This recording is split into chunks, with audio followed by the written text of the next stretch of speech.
De acuerdo a lo referido por quienes habían entrado y salido de la caverna secreta, el trabajo realizado durante tantos siglos por los iniciados que allí permanecían había dotado al sitio de algunas comodidades. En efecto, aunque desde el principio se convino en no introducir objetos culturales, lo cierto es que Noyos y Brayas fueron tallando pacientemente la piedra de la caverna y modelaron sillas, mesa, lechos, altar, y una representación de la diosa del fuego frío. Y frente al rostro de Pirena, ardía una vez más la flama de la lámpara perenne. Pero el rostro de la diosa no surgía ahora de un menhir, sino que estaba esculpido sobre una gigantesca estalagmita verde. Tampoco existía un mecanismo que hiciese abrir los ojos, ya que estos habían sido profundamente excavados y estaban siempre abiertos, prestos a revelar a los iniciados la negrura infinita de sí mismo. Frente al rostro, yacía el altar, que consistía en una columna cúbica rematada por 2 escalones. La superficie del escalón superior llegaba al nivel del mentón de la diosa y, sobre ella, había un agujero vertical en el que se introducía la empuñadura de la espada sabia hasta la ríaz, de suerte tal que la misma quedaba parada y alineada con la nariz de la diosa, como si fuese un eje de simetría del rostro. De ese modo, la piedra de Venus, que estaba engastada en la cruz de la empuñadura, aparecía en el centro de la 146. Escena, dispuesta para la contemplación. En la superficie del escalón inferior, bajo el nivel de la empuñadura, se hallaba depositada la lámpara perenne. Aquel sector de la caverna secreta tenía forma de nave semiesférica, estando la estalagmita con el rostro de Pirena en un extremo cercano a la pared de piedra. Esta aparecía chorreada de lava y sales, mientras que el techo se presentaba erizado de verdosas estalactitas. El piso, por el contrario, había sido cuidadosamente limpiado de protuberancias y nivelado, de manera tal que era posible sentarse cómodamente frente al rostro de la diosa y contemplar, asimismo, la lámpara perenne y la espada sabia con la piedra de Venus. Los alimentos necesarios para subsistir los proveían los señores de Tarsis, manteniendo siempre colmada la despensa de una capilla que existía al pie del cerro Candelaria.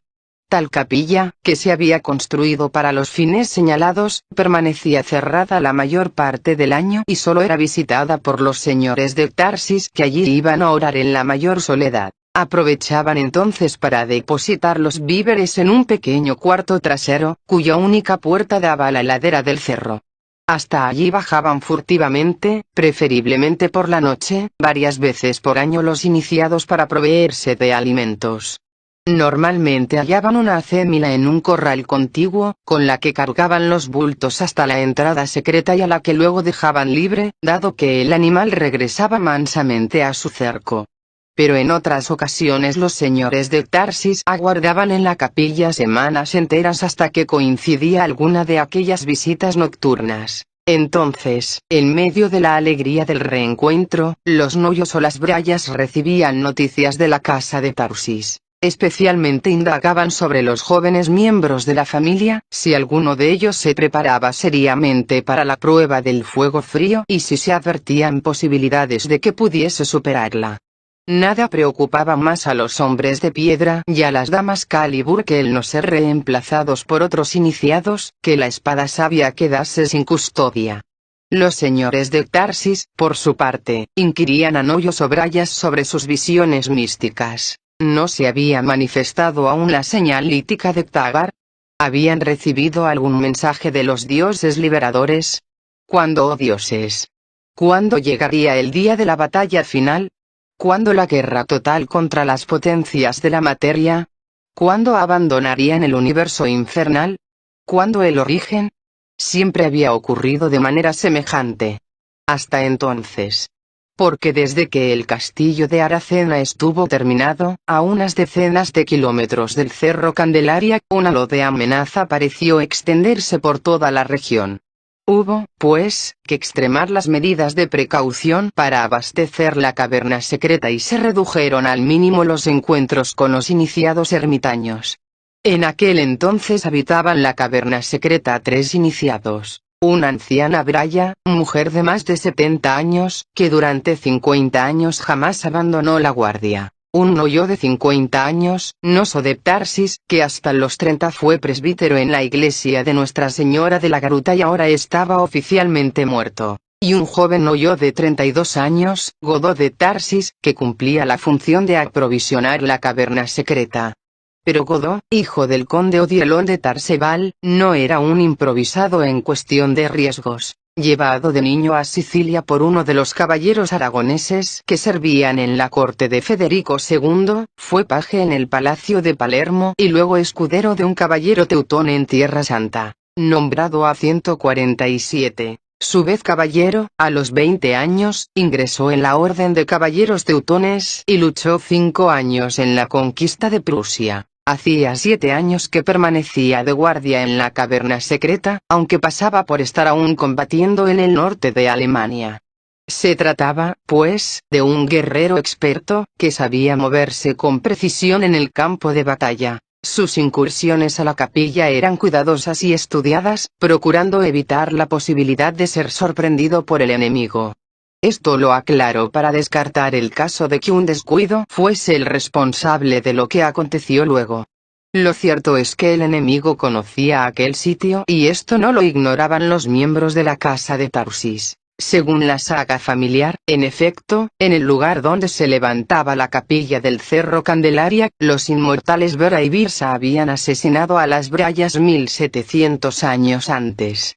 De allí que los señores de Tarsis pensasen en cambiar el punto de aprovisionamiento, pero la intensa vigilancia que mantenían sobre Aracena no revelaba movimiento alguno en dirección de la capilla y las cosas siguieron así durante los 4 años siguientes. Cada 3 o 4 meses el noyo Godó descendía de la sierra en forma sorpresiva e imprevisible y procedía a transportar las provisiones a la caverna secreta. Y solamente una vez al año establecía contacto con alguno de los señores de Tarsis. Pero las noticias eran invariablemente las mismas. Los templarios no efectuaban ningún movimiento en aquella dirección. Mas, aunque no actuasen, ahora estaban allí, demasiado cerca, y su presencia constituía una amenaza que se percibía en el ambiente. Naturalmente, los templarios no actuaban porque estaban esperando a los inmortales. Y aquellos, finalmente llegaron, 140 años después del asesinato de Lupo de Tarsis en la fortaleza de Monzón. Un barco de la Armada Templaría, proveniente de Normandía, los desembarcó en Lisboa en 1268 junto al abad de Claraval, el gran maestre del temple, y una custodia de 15 caballeros.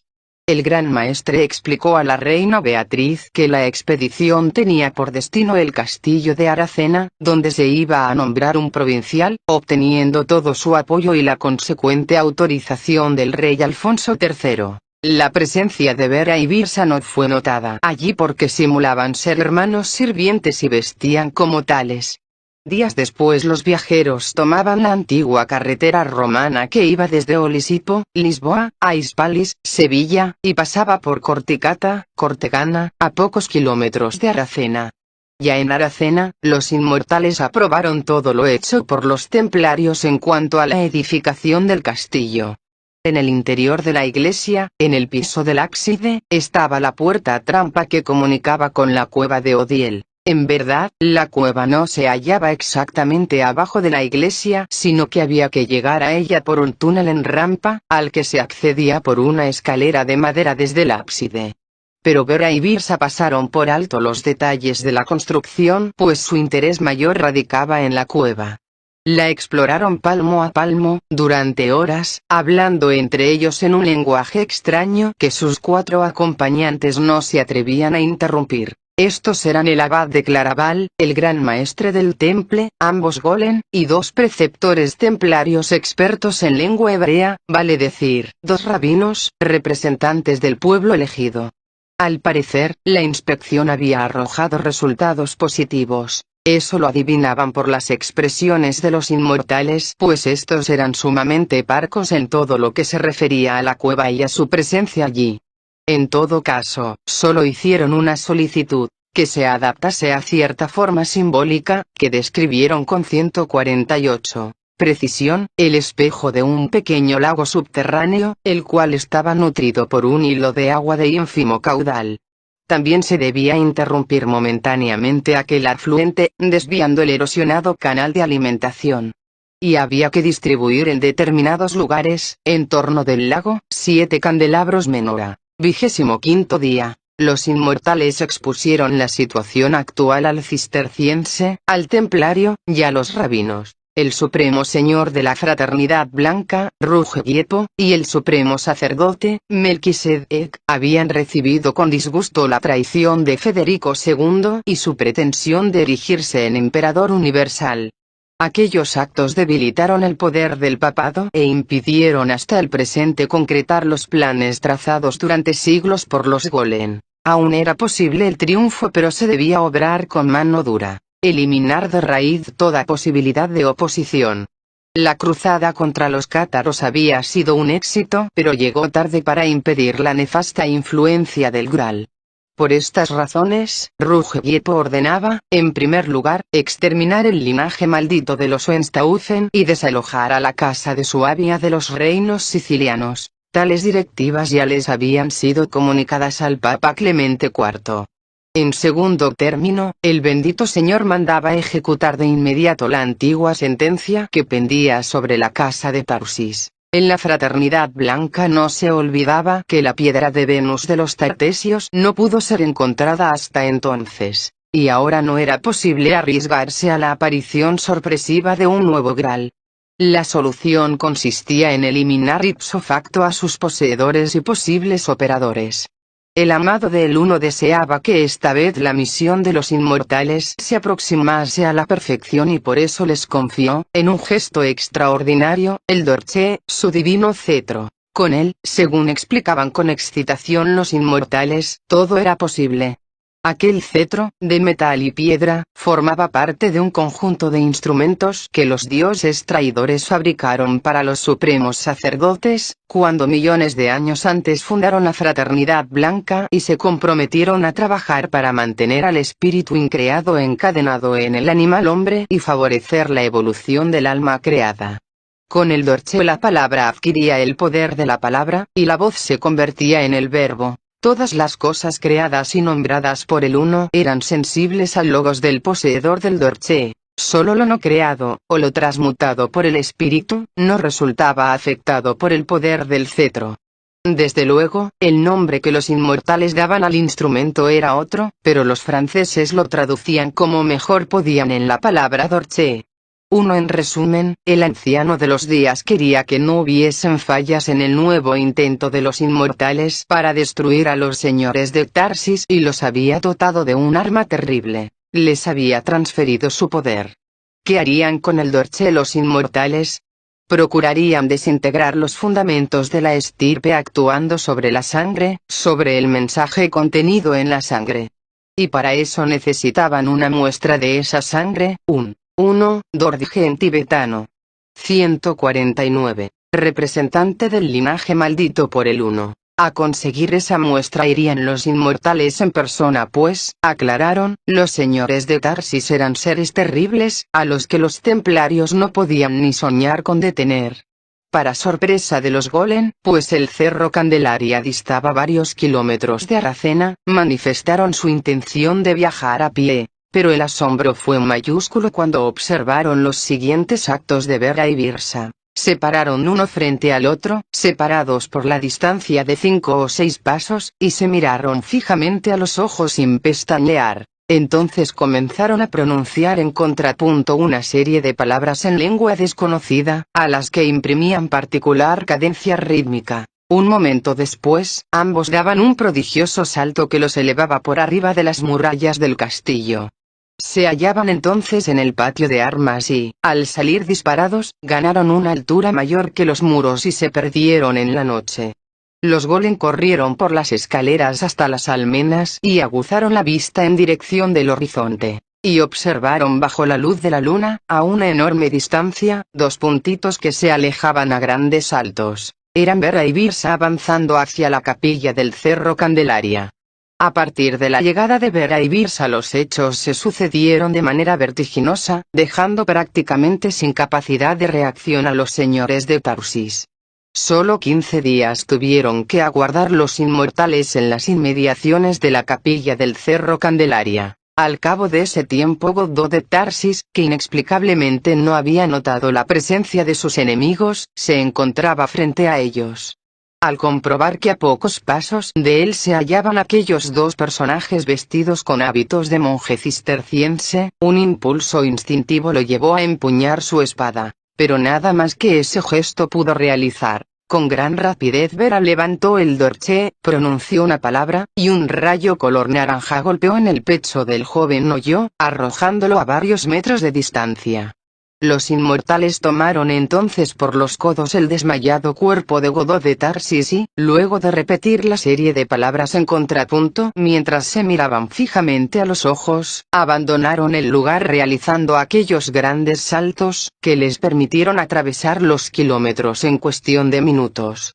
Vera y Birsa iban a perder algún tiempo tratando de obtener la confesión de Godó sobre la clave de la entrada secreta. Con ese propósito no lo asesinaron de inmediato y se dedicaron a intentar lo que ya habían ensayado otras veces sin éxito. Pero esta vez, con más calma se concentraron en su estructura psíquica, tratando de leer en alguna memoria el registro sobre el modo de entrar y salir de la caverna secreta. Sin embargo, todo fue inútil nuevamente. Ni la clave parecía estar registrada en su mente, ni la más refinada tortura conseguía que el Noyo soltase la lengua. A todo eso, los señores de Tarsis recibían el triste anuncio de la desaparición de Godó.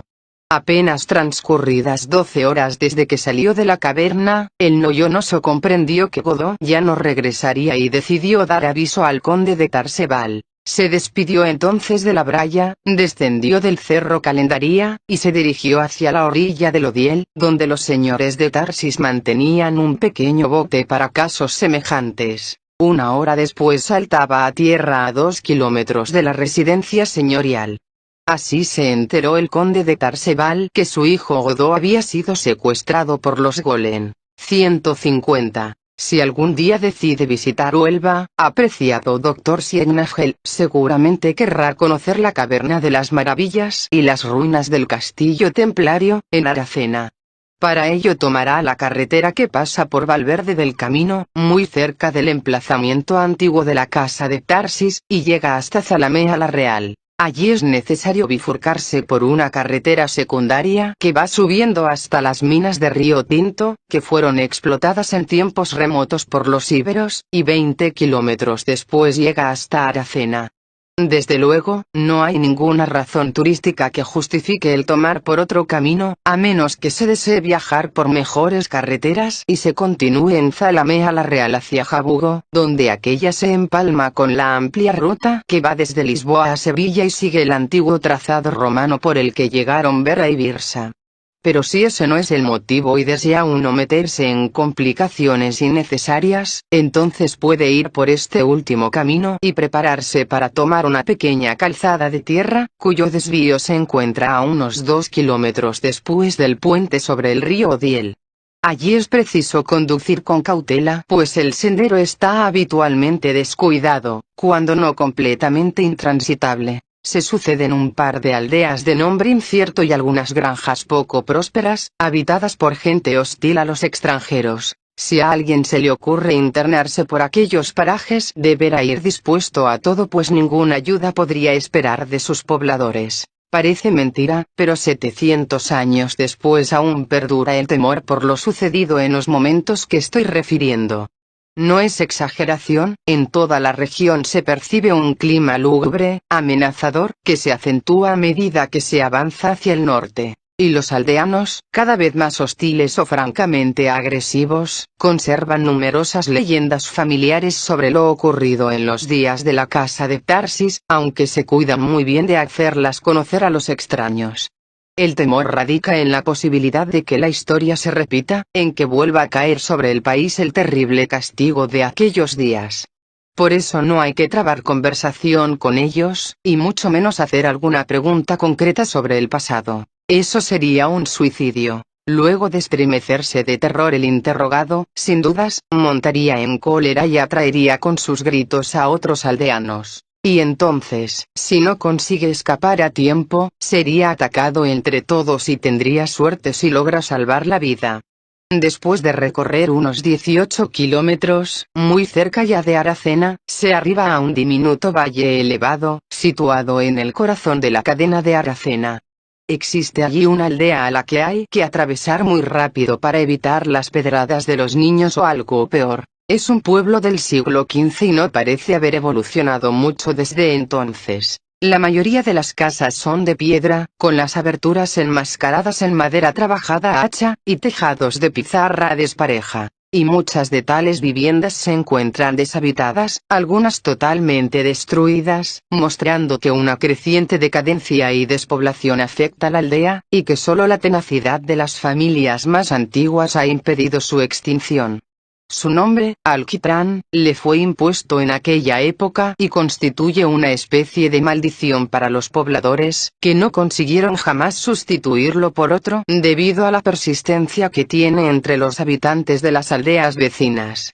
El origen del nombre está 2 kilómetros más adelante, casi al terminar el valle, donde un descolorido cartel expresa en latín y castellano Campus Pix Piscis, campo de la pez. Lógicamente, es inútil buscar la pez allí porque tal denominación procede del siglo XIII, cuando sí hubo mucha pez en ese campo, o por lo menos algo que se le parecía. De allí el nombre del cercano poblado de mineros, quienes al fundarlo en el siglo XV tuvieron que soportar el tenebroso nombre que le impusieron sus vecinos y acabaron por aceptarlo con resignación. Mas ¿de dónde había salido la pez que caracterizó aquel valle perdido entre montañas desiertas? Esa pez, ese alquitrán, Dr. Signagel, es todo lo que quedó del ejército que el conde de Tarsebal levantó para atacar el castillo de Aracena y rescatar a su hijo Godó.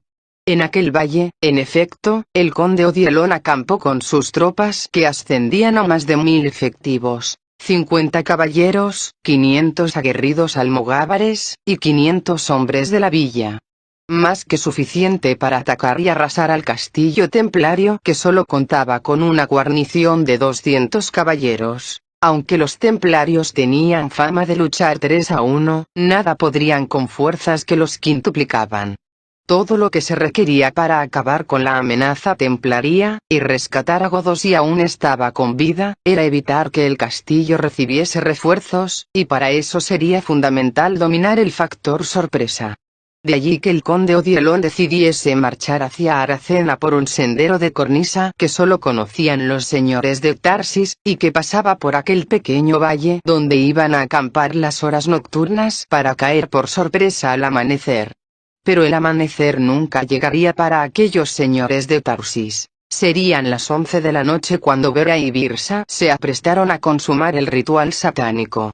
El Noyo yacía junto a la orilla del lago subterráneo, con vida aún pero desvanecido a causa de la tortura recibida y de las múltiples mutilaciones sufridas. A esa altura había perdido las uñas de manos y pies, los ojos, las orejas y la nariz. Y, como último acto de sadismo y crueldad, acababan de cortarle la lengua en premio a su fidelidad a la casa de Tarsis y a los atlantes blancos. Curiosamente no le aplicaron tormento en los órganos genitales, quizás debido a la devoción que aquellos sacerdotes sodomitas profesaban por el falo. Pese a que las 49 velas, de los 7 candelabros, iluminaban bastante la cueva de Odiel, el aspecto de los 6 personajes que se hallaban presentes era sombrío y siniestro. El abad de Claraval, el gran maestre del temple, y los 2 preceptores templarios, estaban envueltos en un aire taciturno y fúnebre. Su inmovilidad era tan absoluta que hubiesen pasado por estatuas de piedra, si no fuese porque el brillo maligno de sus ojos delataba la vida latente. Pero quienes realmente infundirían terror en cualquier persona no avisada que tuviese la oportunidad de presenciar la escena, eran los inmortales Vera y Birsa. Estaban vestidos con unas túnicas de lino, ahora espantosamente manchadas por la sangre del Noyo, y tenían puesto pectorales de oro tachonados con 12 hileras de piedras de diferente clase. Pero lo que impresionaría al testigo no sería la vestimenta sino la fiereza de sus rostros, el odio que brotaba de ellos y se difundía en su torno como una radiación mortífera. Pero no vaya a creerse que el odio crispaba o contraía el rostro de los inmortales. Por el contrario, el odio era natural en ellos. No se distinguiría en las caras de Vera y Birsa ni un gesto que indicase por sí solo el odio atroz e inextinguible que experimentaban hacia el espíritu increado, y hacia todo aquello que se opusiera 152 a los planes de el uno, pues los suyos eran, íntegros, completos en su expresión, los rostros del odio. Un odio que ahora cobraría sus víctimas sacrificiales, la ofrenda que Jehová Satanás reclamaba. El ritual, si se juzgaba por los actos de Vera y Birsa, fue más bien simple. Pero si se consideran los efectos catastróficos producidos en la casa de Tarsis, habrá que convenir que aquellos actos eran el término de causas profundas y complejas, la manifestación desconocida del poder de Ruggepo. Así se desarrolló el ritual. Mientras Vera sostenía el dorche con la mano izquierda, y el brazo estirado a la altura de los ojos, Birsa levantaba la cabeza del noyo tomando un puñado de cabello con la mano derecha y colocando un cuchillo de plata sobre su oído con la mano izquierda. Dispuesta de ese modo la escena ritual, la cabeza de Godó de Tarsis estaba suspendida a unos escasos centímetros del espejo de agua. Entonces, en una acción simultánea, evidentemente convenida de antemano, Vera pronunció una palabra y Birsa degolló al noyo de un hábil tajo en la garganta. En verdad, la punta del cuchillo había estado apoyada en el oído izquierdo del noyo y, al sonar la palabra de Vera, describió una curva perfecta que seccionó la garganta y concluyó en el oído derecho. Literalmente, el noyo fue degollado de oreja a oreja. La sangre brotó a chorros y se fue mezclando con el agua en tanto Vera seguía recitando otras palabras sin mover el dorche. Poco a poco ocurrió el primer milagro. El agua, que apenas se iba tiñendo con la sangre, comenzó a enrojecer y a espesarse hasta que todo el lago pareció ser un inmenso coágulo. Para entonces, una luminosidad rojiza era despedida por el agua en forma de vapor, un resplandor intenso, semejante al que emitiría un inmenso horno incandescente. Cuando toda el agua se hubo convertido en sangre, esto es, cuando ya no caía ni una gota del cuerpo exangüe de Godó de Tarsis, Vera bajó el dorche y apuntó hacia el lago al tiempo que profería un espeluznante grito. Entonces el color del lago viró del rojo al negro y su substancia se transformó en una especie de pez o alquitrán oscuro. Y allí concluyó el ritual. Cabe agregar que tal substancia, semejante a la pez, no era otra cosa más que una síntesis orgánica de un cadáver humano, como se obtendría tras un período de evolución geológico de millones de años, pero acelerado en un instante con el poder maravilloso del dorche. Aquella pez negra era, pues, la esencia de la muerte física, el último extremo de lo que ha sido la vida y que se encuentra escrito potencialmente en el mensaje de la sangre.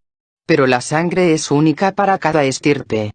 Por eso la consecuencia buscada por la magia negra de los inmortales consistía en la propagación de aquella transmutación a los restantes miembros de la estirpe, a los que participaban de esa sangre maldita, es decir, a los señores de Tarsis. Repitiendo lo dicho antes, si se ha de juzgar el ritual de los inmortales Golem por los catastróficos efectos producidos en la casa de Tarsis, habrá que convenir en que ocultaba un gran secreto referente al poder del sonido, al significado de las palabras, y a la función del dorche. Porque, en el mismo momento en que el lago de sangre viró de color y se transmutó en brea negra, el 99% de los miembros de la casa de Tarsis exhaló el último suspiro. Solo sobrevivieron los hombres de piedra, vale decir, aquellos que habían transmutado su naturaleza humana con el poder del espíritu. Desde luego, entre ellos estaban el noyo y la braya, pero ambos muy viejos para procrear nuevos miembros de la estirpe. Sin embargo, a cientos de kilómetros de allí, otros hombres de piedra 153, vivían aún y se encargarían de hacer cumplir la misión familiar. Del resto de la casa de Tarsis, no quedó nadie vivo para contarlo. Los centinelas almogávares que custodiaban el vivaque del conde de Tarsebal comenzaron a inquietarse apenas percibieron el zumbido. No podrían decir cuándo se inició, pero lo cierto es que había ido creciendo y ahora llenaba todo el valle. Empero, al tornarse audible, los rudos guerreros creían reconocer, insólitamente, aquel sonido. Era el tono exacto, el sonido oscilante de un enjambre de abejas, pero amplificado tremendamente por alguna causa espantosa y desconocida. Mas el zumbido, pese a ser sorprendentemente anormal y haber cobrado la intensidad capaz de producir aturdimiento, pronto fue olvidado. Los centinelas, en efecto, advirtieron que algo grave ocurría, pues un alarido aterrador quebró la continuidad de aquella impresionante vibración. Mas tal grito no provenía de afuera sino de adentro del bivaque, y no consistía en uno sino en multitud de lamentos que habían coincidido en un instante. El instante en que el agua del lago subterráneo se transmutó en la sangre de los señores de Tarsis.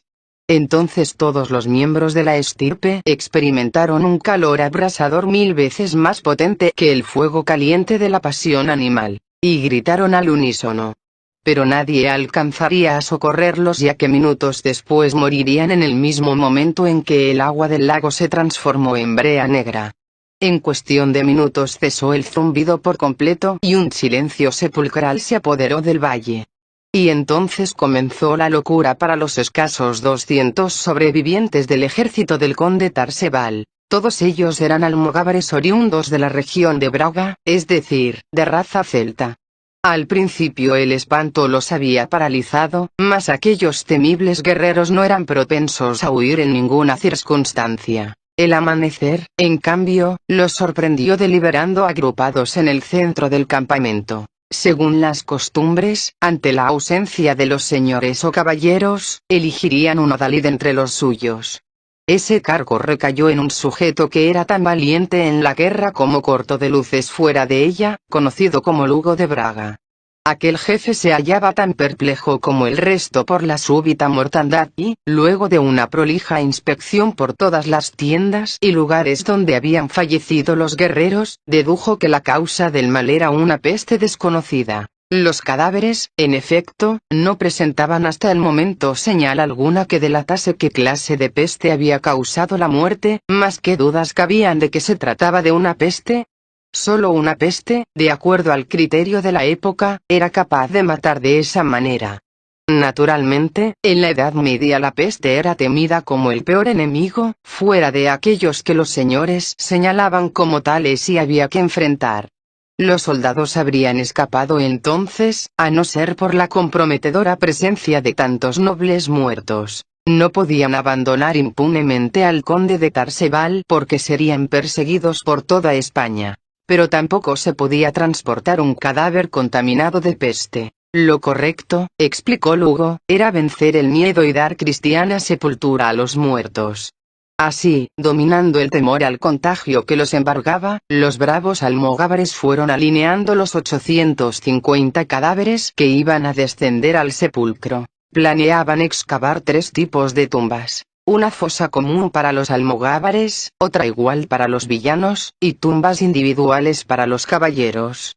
Se encontraban entregados a esa tarea, y a confeccionar las cruces, y a empacar lo que convenía. 154. Regresar al cuartel, cuando alguien descubrió la licuefacción de los cadáveres y lanzó el primer grito de terror. Pix picis. Pix picis. Es decir, la pez. La pez. En contados segundos corrieron todos junto a los cadáveres y comprobaron que un increíble proceso de desintegración orgánica los estaba reduciendo a un líquido negro y viscoso, semejante al betún, pero del que se desprendía un jugo más liviano indudablemente parecido a la lejía negra. De allí la ligera identificación con la pez, hecha por un obnubilado almogávar. Pero un proceso tan brusco de descomposición de un cadáver era mucho más de lo que podían soportar aquellas mentes supersticiosas sin relacionarlo con la brujería y la magia negra. Por eso al correr todos, esta vez muy aprisa, hacia las monturas, muchos que habían caído presa del pánico exclamaban, Brutía. Brutía. Es decir, Brea. Brea. Y otros, Lixivia. Lixivia. O sea lejía. Lejía. Y, los menos, Pix picis. Pix picis. La pez. La pez. Al llegar a la villa de Turdes, Lugo de Braga se halló con el asombroso espectáculo de que la pestilentía se le había adelantado. Pero allí los estragos de la plaga eran tremendos. De los 3.500 pobladores de la villa, 500 murieron en el valle, junto al conde de Tarsebal, y de los 3.000 restantes solo quedaban vivos 500, todos procedentes de regiones y razas diferentes de los íberos tartesios. Lo ocurrido había sido análogo a lo sucedido en el campamento del conde. Primero el zumbido, luego el grito, dado al unísono por todas las víctimas, y por último la horrible muerte simultánea. Al parecer, allí la transformación en betún era más lenta, pero ya se advertían los síntomas en los cadáveres expuestos. Y nadie sabía si aquella peste era contagiosa ni conocía sus síntomas previos. Lugo de Braga decidió entonces huir de la región para siempre, pero antes, hizo lo más razonable, reacción propia de la época, se entregó al pillaje con sus 200 compañeros. No existían ahora señores de Tarsis, ni caballeros o nobles, que defendiesen aquel patrimonio. Lugo de Braga se dirigió a la residencia señorial y la saqueó a conciencia, mas no se atrevió a incendiarla como reclamaban sus hombres. Después se retiró a su país, llevándose consigo una inmensa caballada cargada de botín. Por supuesto, todos ellos serían perseguidos años más tarde por ese crimen y muchos terminarían en la horca. Aunque nadie podía imaginarlo entonces, cuando la peste se enseñoreaba de la casa de Tarsis, aún quedaban algunos de ellos vivos que luego reclamarían lo suyo. Con esta excepción, la mayoría de los miembros de la casa de Tarsis habían muerto de la misma causa y en la misma noche nefasta, en sitios tan distantes como Sevilla, Córdoba, Toledo o Zaragoza. 26º día. Dr. Siegfried, habrá de convenir conmigo en que los inmortales casi habían ejecutado con éxito la sentencia de exterminio contra la casa de Tarsis. Por lo menos así lo creían Bera y Birsa, quienes se jactaban de ello frente a los golem y rabinos. Aún se hallaban en la cueva de Odiel. El lago rebosante de Betún todavía burbujeaba despidiendo nauseabundos olores. En primer lugar, se destacaba la fiera figura de Bera, el inmortal a quien los golem denominaban Bafoel y los 155 templarios Baphomet, e idealizaban como expresión del perfecto andrógino. Sin soltar el dorche, dijo en excelente latín: al fin se ha extinguido el linaje maldito de Tarsis. Ello alegrará al supremo sacerdote. Habéis contemplado un gran prodigio, habéis visto en acción el poder de Ipsebaot, afirmó Birsa en el mismo idioma. ¿Es esa, por ventura, la muerte del cuerpo? Se atrevió a interrogar el abad de Claraval. El asfalto, el betún, la muerte, y la peste, son la misma cosa, somos nos, respondió Bera con seguridad. ¿Reconocéis esta substancia? Interrogó a su vez Birsa, dirigiéndose al rabino Nasi. Sí, afirmó este. Es betún de Judea, el mismo que contamina el lago Asfaltitis, al que nosotros denominamos mar muerto. Los golem y los rabinos sabían que Bera y Birsa habían sido los últimos reyes de Sodoma y Gomorra. Y sabían también cómo habían alcanzado tan alta jerarquía en la fraternidad blanca. Durante su reinado, en un momento de maravillosa iluminación, ellos descubrieron el secreto del supremo holocausto de fuego. Después cayó el fuego del cielo que calcinó aquellos pueblos y Bera y Birsa partieron hacia Shambhala, una de las mansiones de Jehová Satanás y sus ministros, los Serapim Epilim. Así, pues, mucho antes que Israel existiese, cuando su simiente aún estaba en Abraham y nadie sacrificaba al Dios uno, ellos fueron capaces de ofrecer a sus respectivos pueblos en holocausto para la gloria de Jehová Satanás. El betún de Judea, evidente residuo de la aniquilación de sus pueblos, advino por ellos a la región del Mar Muerto. Pero tal sacrificio les valió el ser recibidos por Melquisedec, el supremo sacerdote de la fraternidad blanca, quien los consagró en el más alto grado de su orden. ¿Qué sacerdote del pacto cultural no querría imitar a Bera y Birsa?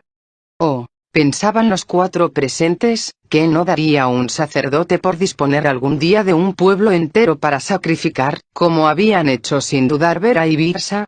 Ese sería un holocausto digno de Jehová Satanás. ¿Cuál es la maldición de Jehová Satanás para quien no cumple la ley? Preguntó ahora Bera al rabino Benjamín. Soltaré contra vosotros bestias salvajes. Os castigaré 7 veces por vuestros pecados. Traeré sobre vosotros la espada. Os refugiaréis en vuestras ciudades, pero yo enviaré la peste en medio de vosotros. Y os retiraré el sustento del pan, sintetizó Benjamín, repitiendo a Isaías. Así está escrito. Confirmó con ferocidad Birsa. Ese sería el castigo para nuestra debilidad, pero también puede ser nuestra fuerza. Debéis reflexionar sobre ello como hicimos Vera y yo hace milenios, cuando aún la ley no estaba escrita en la forma que la habéis expresado. Entonces fuimos capaces de comprender el secreto del supremo holocausto y de llevarlo a cabo en Sodoma y Gomorra. Por eso, y por la voluntad de Jehová Dios, ahora nosotros somos la peste. Debéis reflexionar sobre la maldición con serenidad, os aconsejamos. Porque solamente quienes tengan la calma para contemplar el principio y el fin del tiempo podrán comprender el secreto del supremo holocausto de fuego, el final de la humanidad. Mas el premio de ese conocimiento significa la inmortalidad del alma, el alto sacerdocio, y los poderes que nos habéis visto aplicar. Reflexionad sobre ello, sacerdotes. Nosotros somos la manifestación 156 de Jehová y no debemos faltar a la ley. Pero podemos inducir a los gentiles a que lo hagan para que la maldición los alcance, para que la peste se instale entre ellos. Entonces será posible el supremo holocausto de fuego. ¿En qué consiste?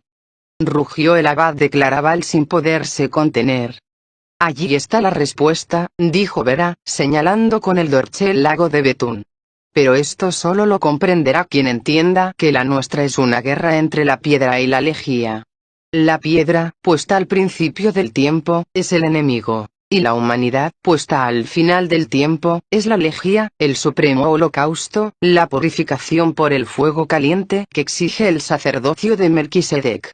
No obstante la insistencia de los inmortales, ninguno de los cuatro comprendió que acababan de revelarles el secreto del supremo holocausto. Lo de la guerra entre la piedra y la lejía se les antojaba harto misterioso. Solo Nasi atinó a preguntar. ¿Os referís a la muerte del juicio final, la muerte ardiente de los condenados? No. Está escrito que la carne no morirá realmente, aunque el cuerpo se desintegre en la tumba, pues todos los hombres resucitarán para ser juzgados de acuerdo a sus pecados. Ello será posible porque el hombre existe en muchos mundos a la vez, mundos que han sido y mundos que no han sido. En algunos de tales mundos aún está vivo y en otros puede que haya perecido. Pero de esos mundos será extraído el cuerpo que vivirá nuevamente, quizá por 1000 años, quizá por mucho más. Unos serán condenados, sí, y morirán definitivamente, pero otros vivirán de nuevo sobre la tierra. No es, entonces, a esa muerte a la que nos referimos. En verdad hablamos de algo muy posterior y concluyente, de la extinción de la conciencia humana. El final de la humanidad llegará cuando el fuego caliente abrase todos los mundos donde existe el hombre, y el alma del hombre, y solo quede la lejía por testigo. En ese momento nosotros, la manifestación de Jehová Satanás, habremos alcanzado la perfección del alma, la divina finalidad proyectada desde el principio. Pero no así los gentiles, que ya no tendrán razón para existir en los mundos, pues el objeto de su creación fue favorecer nuestra perfección. Será la voluntad del Altísimo que sus cenizas cubran la tierra para que el agua salada del cielo las convierta en ríos de lejía. Oíd bien, sacerdotes del Altísimo, cuanto antes se calcine a la humanidad, antes se acercará la perfección para vosotros. Convertid al hombre en lejía y consumaréis el supremo holocausto que espera el Creador al final del tiempo. Explicó Vera, haciendo gala de notable paciencia. Y continuó hablando, pues los 4 sacerdotes habían enmudecido. Es la fe en la perfección final que alcanzarán los creyentes en Jehová Satanás mediante el sacerdocio de su culto, la que obrará los milagros más grandes.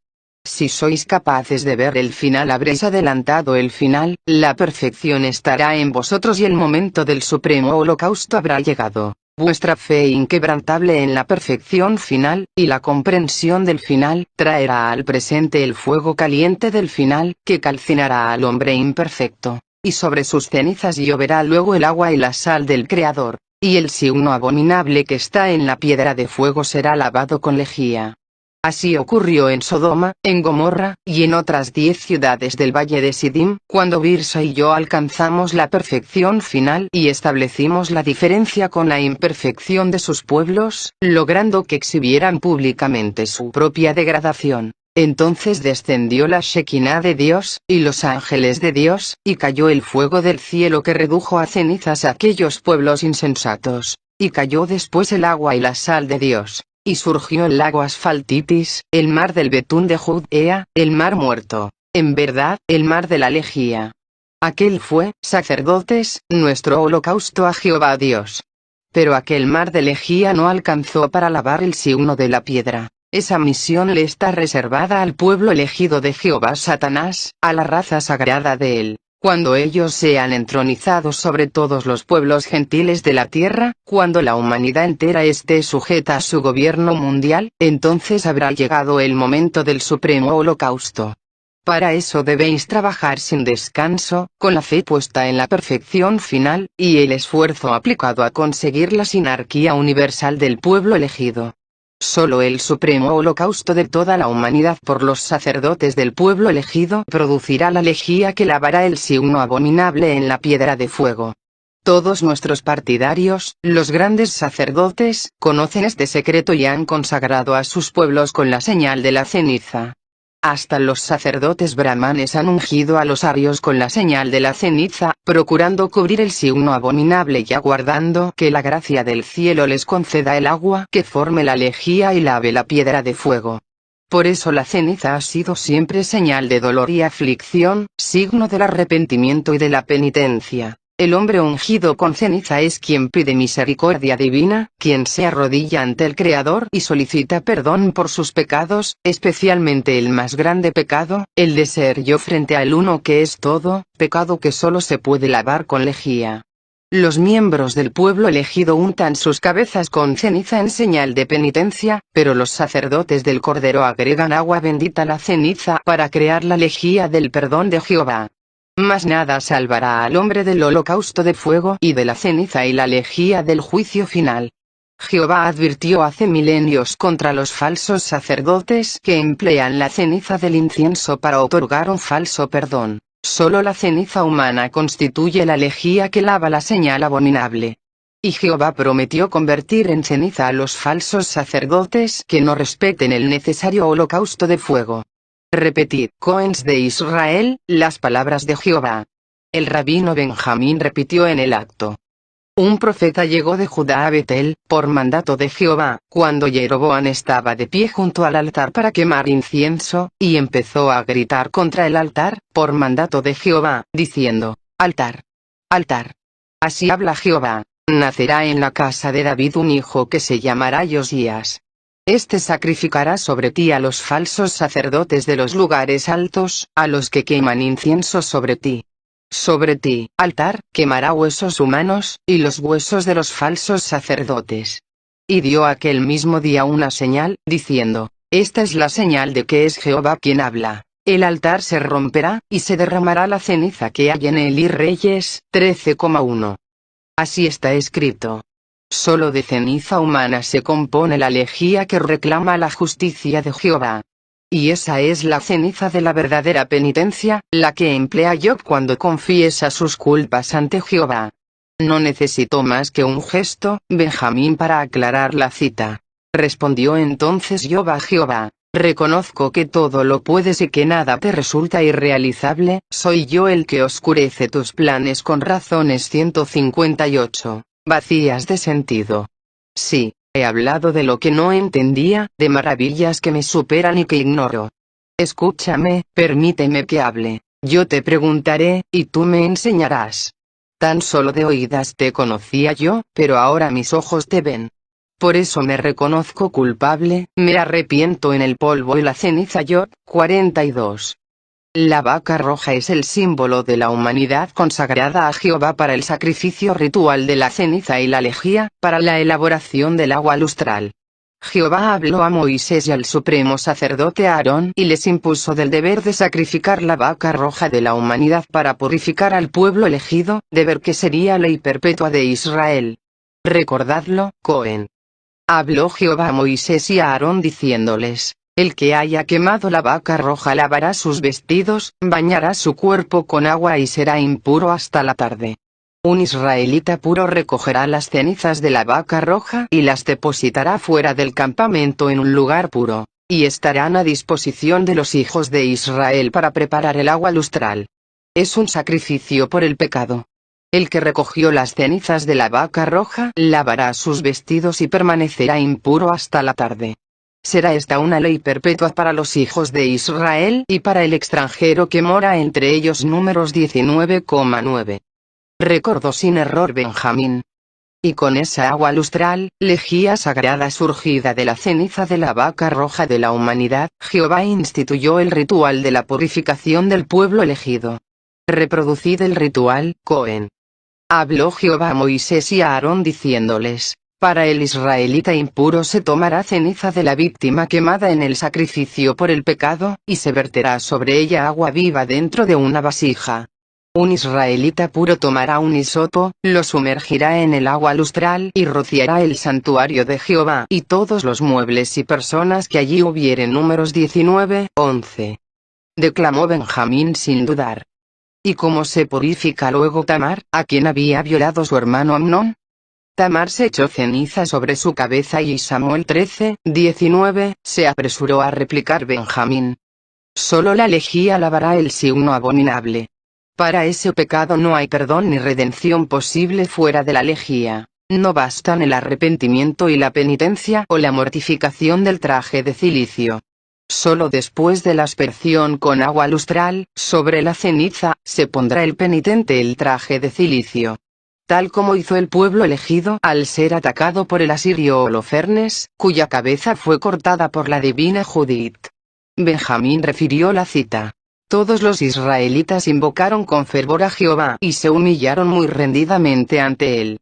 Y todos los hombres de Israel y las mujeres y los niños, los que habitaban en Jerusalén, se postraron ante el santuario, cubrieron de ceniza sus cabezas, y se presentaron con cilicios ante el Señor.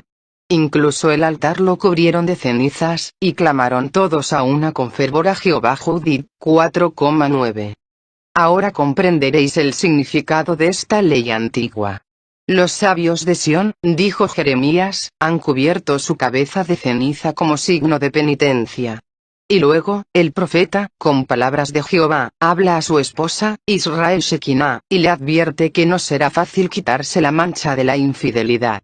Muy presto, Benjamín recitó la metáfora de Jeremías. La palabra de Jehová me fue dirigida en estos términos. Ve y grita a los oídos de Jerusalén lo siguiente. Desde antiguo quebraste tu yugo, tus coyundas 159. Has roto, diciendo, no quiero servir, cuando sobre toda colina elevada y bajo todo árbol frondoso te echabas como prostituta. Yo te había plantado como cepa escogida, toda ella de semilla genuina. ¿Cómo, pues, para mí te has cambiado en sarmientos silvestres de viña bastarda?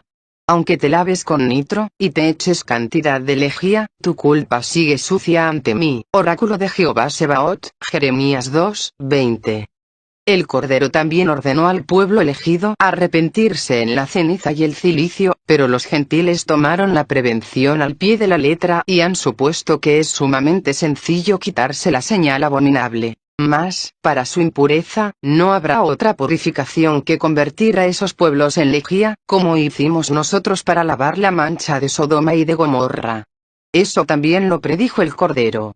Repetid, sacerdote del Cordero. Ay de ti, Corazaín. Ay de ti, Betsaida. Porque si en Tiro y en Sidón se hubieran realizado los mismos milagros que en vosotras, ya hace tiempo que, cubiertas de cilicio y en ceniza, se habrían convertido. Por eso, os digo, en el día del juicio final habrá menos rigor para la tierra de Sodoma que para ti. Mateo 11:21. Pero una vez sacrificado el Cordero, sus mismos discípulos se arrepienten en el agua lustral. Sí, afirmó el abad de Claraval. Durante la Cuaresma, antes de la resurrección, los penitentes reciben la ceniza y el agua bendita, y se arrepienten de sus pecados, se confiesan, y esperan la salvación en el juicio final, pero ellos no entienden que el signo abominable no puede ser lavado de ese modo, a pesar que el sacerdote les dice: acuérdate de que eres polvo, y en polvo te vas a convertir.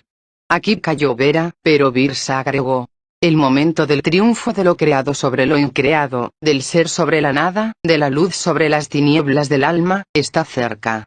Pronto la sinarquía será una realidad y la humanidad quedará de rodillas ante el poder del pueblo elegido. Habrá llegado entonces el tiempo de ablandar al hombre para obligarlo a exhibir su imperfección y su bestialidad, aquella maldad primordial que atesora en el fondo de su alma. Será el tiempo de reemplazar a la serpiente del paraíso por el dragón de Sodoma. Recordad, sacerdotes, que la tentación de la serpiente hunde al hombre en el pecado pero deja intacta su función viril, y que el hombre viril siempre puede elevarse de la miseria moral mediante la guerra y el heroísmo, y caer en poder de los enemigos de la creación.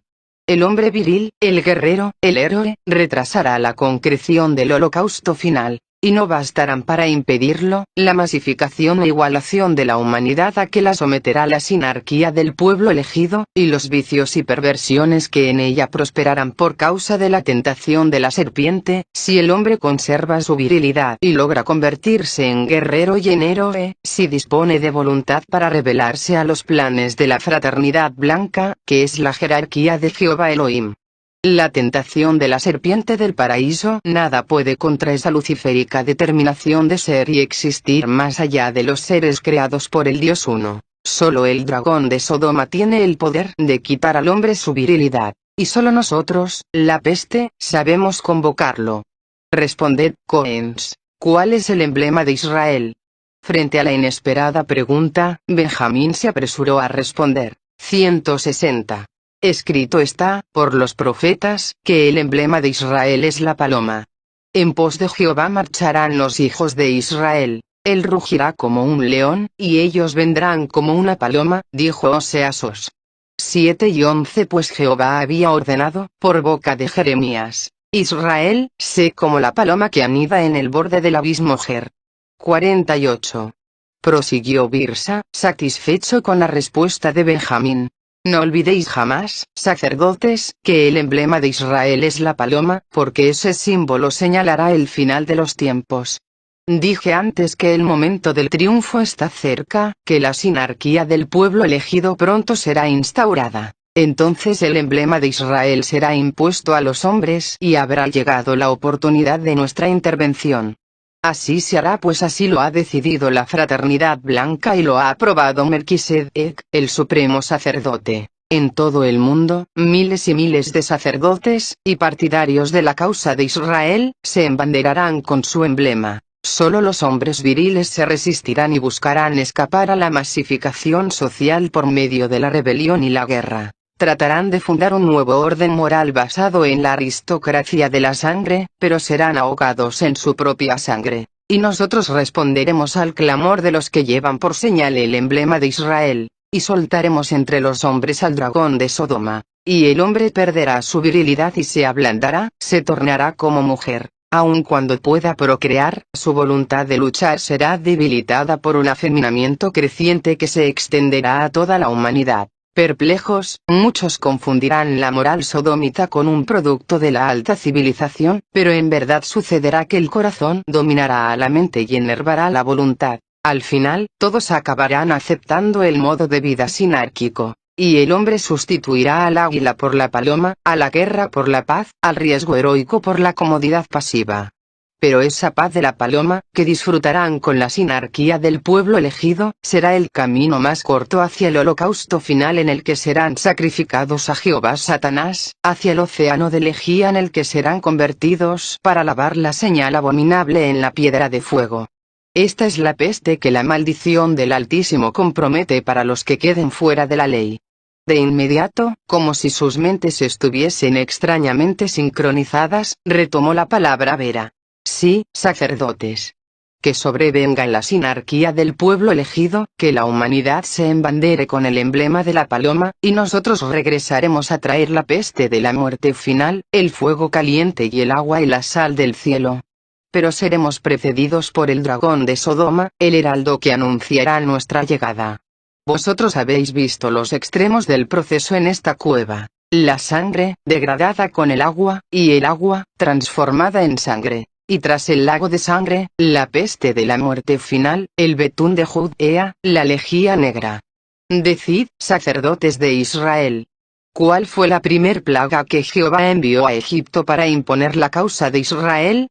El agua se transformó en sangre. Afirmó Benjamín. ¿Y cuál fue la última plaga, con la que se aseguró el triunfo del pueblo elegido? La peste en medio de los gentiles. La peste ofrendó la vida de los gentiles a Jehová como holocausto por la próxima gloria de Israel. Solo los que estaban manchados con la sangre del Cordero no fueron tocados por la peste. 161. Y ahora responded vosotros, sacerdotes del Cordero. ¿Cuál será la plaga que traerá el tercer jinete, al final de los tiempos? El agua se transformará en sangre. Respondió al instante el abad de Claraval. ¿Y cuál, la plaga del cuarto jinete? La peste en medio de los gentiles. El fuego caliente los abrasará y la peste ofrendará sus vidas como holocausto a Jehová por la próxima gloria del nuevo Israel y el advenimiento de la nueva Jerusalén. Solo quienes tengan la sangre del Cordero y ostenten el símbolo de la paloma no serán tocados por la peste. ¿Y qué vendrá después de la peste? ¿Cuál será la última plaga? La destrucción completa y total de la humanidad en un mar de azufre y fuego. Solo el nuevo Israel y la Jerusalén celeste sobrevivirán al supremo holocausto final. Sostuvo categóricamente el abad de Claraval, indudablemente inspirado por el discurso de los inmortales. Vera aclaró el significado que se debía atribuir a aquellas respuestas extraídas del Apocalipsis de San Juan. Reflexionad, sacerdotes, sobre esas profecías y lo que nos habéis visto hacer en esta cueva. De allí surgirá el secreto del supremo holocausto.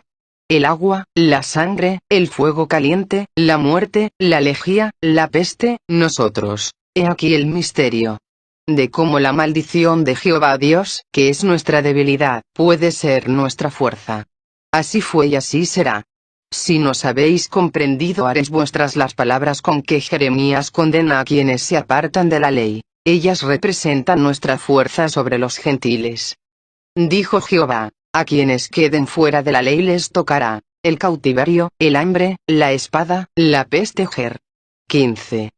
El rostro del rabino Benjamín resplandecía al repetir las 4 formas de la maldición de Jehová, pues ahora encontraba llenas de nuevo sentido las palabras del profeta. Y sabréis entonces, prosiguió imperturbable Vera, cuál es en verdad nuestra debilidad, misterio que los gentiles jamás deben comprender. Y agregó Benjamín las palabras siguientes de Jeremías. Advirtió Jehová al pueblo de Israel sobre 4 clases de males, frente a los cuales serían débiles. Cuidaos de la espada, porque ella os puede matar. Cuidaos de los perros, porque ellos os pueden despedazar. Cuidaos de las aves del cielo, porque ellas os pueden devorar. Cuidaos de las fieras, porque ellas os aniquilarán. 15. Así está escrito. Aprobó Vera. Y contra esa debilidad poseemos 4 remedios, que los gentiles jamás deben conocer, completó Birsa. Contra la espada, la paz del oro. Contra los perros, la ilusión de la rabia. Contra las aves, la ilusión de la tierra. Contra las fieras, la ilusión del cielo. Aquello era más que misterioso, y los sacerdotes quedaron momentáneamente sumidos en profundas reflexiones. El gran maestre del temple, empero, que hasta entonces había permanecido callado, pensaba en otra cosa. 162. Oh, Sadikim. Dijo. Vuestras explicaciones constituyen la luz más brillante para nuestro entendimiento y mucho estamos agradecidos por el privilegio de oírlas. No quisiera abusar del favor que nos habéis dispensado, solicitando aclaraciones que quizá no debéis dar. Pero no puedo dejar de manifestar que nuestro corazón se vería colmado de alegría si nos pudieseis hablar algo más acerca de la piedra de fuego. Decís bien, sacerdote. La piedra de fuego encierra un misterio muy grande. Os hablaremos de él, pero seremos breves, pues ya es hora de regresar a Oriente. Era evidente que Birsa se expresaba en una clave alegórica, puesto que los inmortales no partirían hasta el día siguiente. Pero antes de irnos os hablaremos también de vuestra próxima misión, ahora que la simiente maldita de Tarsis ha muerto, y será provechoso hacerlo en el marco de ese misterio. ¿Habéis traído el libro que os solicitamos? Tal como lo pedisteis, el libro ha sido trasladado hasta aquí, afirmó el abad de Claraval. Se encuentra en la biblioteca del castillo, bajo custodia permanente de 3 caballeros, quienes matarán a cualquiera que intente acercarse a él. También trajimos de Claraval un maestro escultor clarividente, que aguarda en su celda nuestra llamada. Subamos, entonces, a la biblioteca, ordenó Vera, mientras ocultaba el temible Dorche bajo su túnica.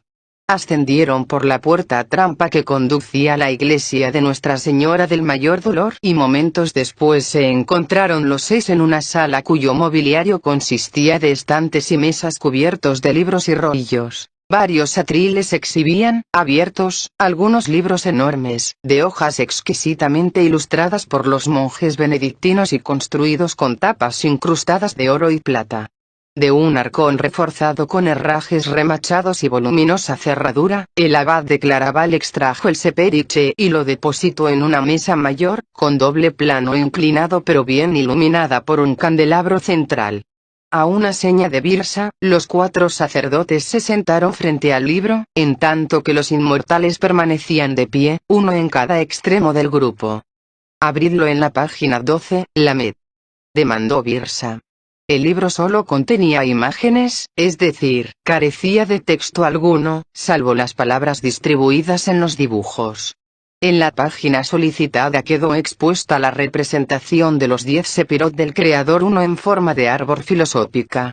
Todos estaban pendientes de Vera, quien de inmediato tomó la palabra. 27º día. Como es sabido, Dr. Sienagel, el libro sagrado por excelencia, para los judíos, es la Torá, que esencialmente se compone de los 5 libros del Pentateuco tal cual los presentó el escriba Esdras en el siglo V AJ, pero esta es la Torá escrita, Torah Shevitab, que debe considerarse como una doctrina profana, exotérica, puesto que su verdadera sabiduría divina, Okma, está cifrada en la escritura y no puede ser interpretada sin conocer las claves criptográficas de la Cábala. Existe pues, también, una Torah oral, Torah Shebaal Peh, que trata sobre estas claves y constituye la doctrina esotérica que conocen los miembros de la cadena cabalística, Shalselet HaKabalah. El tema principal de la Torah es la revelación sinaítica, es decir, la Okma que Jehová, revela a Moisés en el monte Sinaí y que se sintetiza en el decálogo de las tablas de la ley. Ahora bien, Moisés recibió las tablas, Moshe Kibel Torah mi Sinaí, en el monte Sinaí, y de este hecho debe arrancar necesariamente la cadena cabalística ya que Kabbalah procede del verbo kabel que significa recibir. Empero, si la Shalshet HaKabalah comienza en Moisés, hay que recordar que éste recibió 2 tablas de la ley. Solo la primera contenía la revelación de la sabiduría divina, Okma, objeto de la doctrina esotérica de la Cábala. Las segundas eran una síntesis exotérica de aquellas y fueron cifradas, como toda la Torah escrita. Según la Cábala, las primeras tablas procedían del árbol de la vida, es decir, de la inteligencia del uno, Binah, en tanto que las segundas fueron sacadas del costado del árbol del bien y del mal. El árbol de la ciencia del bien y del mal, cuyo fruto había comido, fue la causa de la expulsión de Adán del paraíso. Dijo entonces Jehová Dios: He aquí que el hombre se ha hecho como uno de nosotros, por haber conocido el bien y el mal.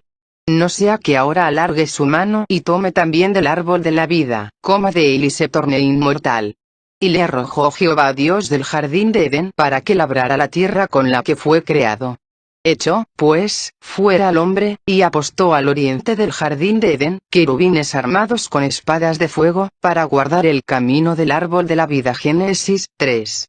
Por lo tanto, las segundas tablas están destinadas a aquellos que desean redimirse del pecado de Adán pero que aún permanecen sujetos a él. Las primeras, en cambio, revelan la Okma a quienes se han elevado por sobre la condición humana, al estado adámico, y que merecen ganar la inmortalidad que procede de Binah, la inteligencia del árbol de la vida. Estos solo pueden ser, por supuesto, los más altos sacerdotes del pueblo elegido.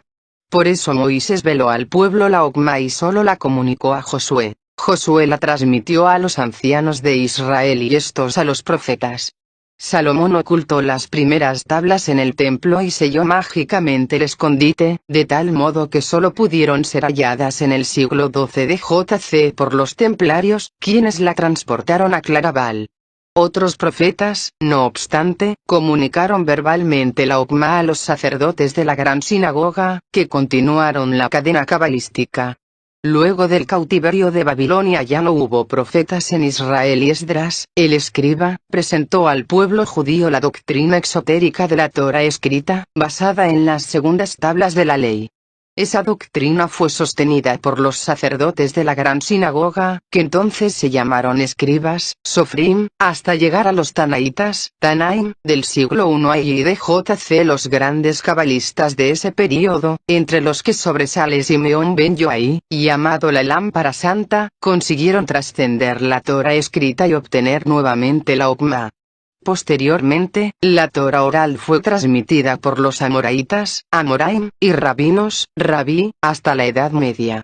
Aparte de la Torá escrita, 3 libros pueden considerarse como los más importantes para los cabalistas judíos: el Sefer HaZohar, el Sefer Yetzirah, y el Sefer Iche. El Sefer HaZohar, o Libro del Esplendor, fue escrito por Simeón ben Yoai en el siglo II de JC, pero la única versión existente desde el siglo XIII es la traducción al arameo efectuada por el cabalista español Moisés de León. El Sefer Yetzirah, o Libro de la Formación, es más antiguo, y la cadena 164, cabalística tradicional hace remontar su origen a Abraham. Pero, de lejos, el libro más secreto y misterioso, así como el más codiciado por los cabalistas, es el Sefer Iche, o Libro del Holocausto de Fuego, el cual se supone contemporáneo de Adán y procedente, como el primer hombre, del jardín de Edén. En verdad, el libro original habría sido escrito en el paraíso por el ángel Raziel para la instrucción de Adán, y su contenido sería la Okma misma. No se debe confundir aquel libro místico, con el libro de Raziel, escrito en el siglo XII por el cabalista Eleazar ben Judá, de Worms, y basado en noticias de segunda mano sobre las tablas de zafiro. De acuerdo con la tradición rabínica, el verdadero libro de Raziel, tablas de zafiro grabadas, habría sido robado del paraíso por Raab, rey del mar, y arrojado al océano. Luego, sería hallado por los egipcios y permanecería durante milenios en poder de los faraones. Moisés lo llevaría consigo en el Éxodo y lo legaría a Josué, de quien, siguiendo la cadena cabalística, llegaría al rey Salomón. Este obtendría su famosa sabiduría, Okma, por la interpretación de las tablas de zafiro del libro de Raziel, mas, advirtiendo su enorme poder, lo ocultaría en el templo de modo que solo los templarios Golem lo hallarían entre sus ruinas 21 siglos más tarde. Es claro, Dr. Sieg-Nagel, a la luz de lo ya expuesto en esta carta, que las tablas de zafiro y las tablas de la ley son una y la misma cosa. Vale decir, que las primeras tablas, con la Okma procedente del árbol de la vida, no son otra cosa que el libro de Raziel cedido a Moisés en Egipto por los sacerdotes del pacto cultural. La explicación es la siguiente. Si despojamos al mito hebreo de su disfraz cultural, resulta que Raab no es otro que Poseidón, rey del mar, y legendario gobernador de la Atlántida. Arribamos así a la Atlántida, el jardín de Edén, patria del primer hombre. De aquel paraíso perdido provenían los atlantes morenos, fundadores de la jerarquía sacerdotal egipcia. Después del cataclismo, ellos habrían transportado a Egipto uno de los libros de cristal que existían en la biblioteca de Atlantis, el cual contenía el registro de la construcción del universo por el dios Uno, Elohim. Ese libro de cristal sería el libro de Raziel, en el que estaban grabadas las 32 operaciones ejecutadas por el Creador para construir el universo. 10 sepirot y 22 letras. Con otras palabras, las tablas enseñaban, mediante signos, los 22 sonidos y medidas del alfabeto sagrado empleado por el Creador Uno, y Elohim, del cual deriva el alfabeto hebreo, y la forma cósmica adoptada por él para crear y sostener el universo, es decir, los 10 sepirot. Es lo que se conoce como el secreto de la serpiente. En la época de Moisés, los sacerdotes egipcios ignoraban el modo de interpretar las tablas, pero recordaban que los atlantes morenos las habían dejado allí para ser entregadas al pueblo elegido por el Uno como fundamento de una alianza divina. Moisés recibe secretamente, entonces, las tablas de piedra y parte con su pueblo hacia el monte Sión, donde Jehová celebra con su estirpe la alianza de fuego, Berit Esh, y revela la Okma de las tablas de la ley. La retribución exigida por Jehová al pueblo elegido consistiría, como se desprende de las declaraciones de Bera y Birsa, en el supremo holocausto de fuego, Eche, de donde toma nombre el libro que los inmortales solicitaron a los 4 sacerdotes en el castillo de Aracena. Resumiendo, los templarios hallaron las primeras tablas de la ley, el libro de Raziel, que posibilitó a la iglesia Golem obtener la Okma para el 165. Colegio de Constructores de Templos y lanzar la revolución arquitectónica del gótico gáulico. Pero, si bien el desciframiento matemático cabalístico, es decir, gemátrico, del libro de Raziel permitió conocer los secretos de la construcción del cosmos, ciertas imágenes que en él se veían permanecieron incomprensibles para los golem cistercienses. Fueron esas visiones, representadas simbólicamente por los rabinos y sacerdotes golem, las que constituyeron el libro Seper Iche. Las figuras, referidas en gran medida al supremo holocausto de fuego, y tituladas en hebreo y latín, recién comenzaban a ser comprendidas por los golem a partir de las explicaciones de Bera y Birsa. Hoy en día, Dr. Sieg-Nagel, se cree que solo existe un ejemplar del Seper Iche, el cual se guarda en una sinagoga secreta de Israel, a la que solo tienen acceso los sabios de Sion. Ellos no permiten que se realicen copias del mismo y solo autorizan a los más elevados rabinos e iniciados de la cábala un contacto visual, estando condenada con la muerte ritual cualquier representación o reproducción posterior de lo observado. Sin embargo, fuera de ese ejemplar israelí, existe otra copia del Seper Iche. Es la que secuestró en la Gran Sinagoga de Granada el inquisidor Ricardo el Cruel, Ricardo de Tarsebal, es decir, el padre de Lito de Tarsis, y que éste trajo a América en 1534. Se trata de una réplica bastante fidedigna del libro templario, fechada en Granada en 1333, es decir, luego de la disolución de la orden, y seguramente copiado del libro original que los golem y rabinos se llevaron cuando huyeron de Francia. De esa edición granadina, que durante siglos ha estado en un baúl de nuestra casa tucumana, es el facsímil de la página 12 que le adjunto para mejor comprensión de las descripciones de Bera y Birsa. 166.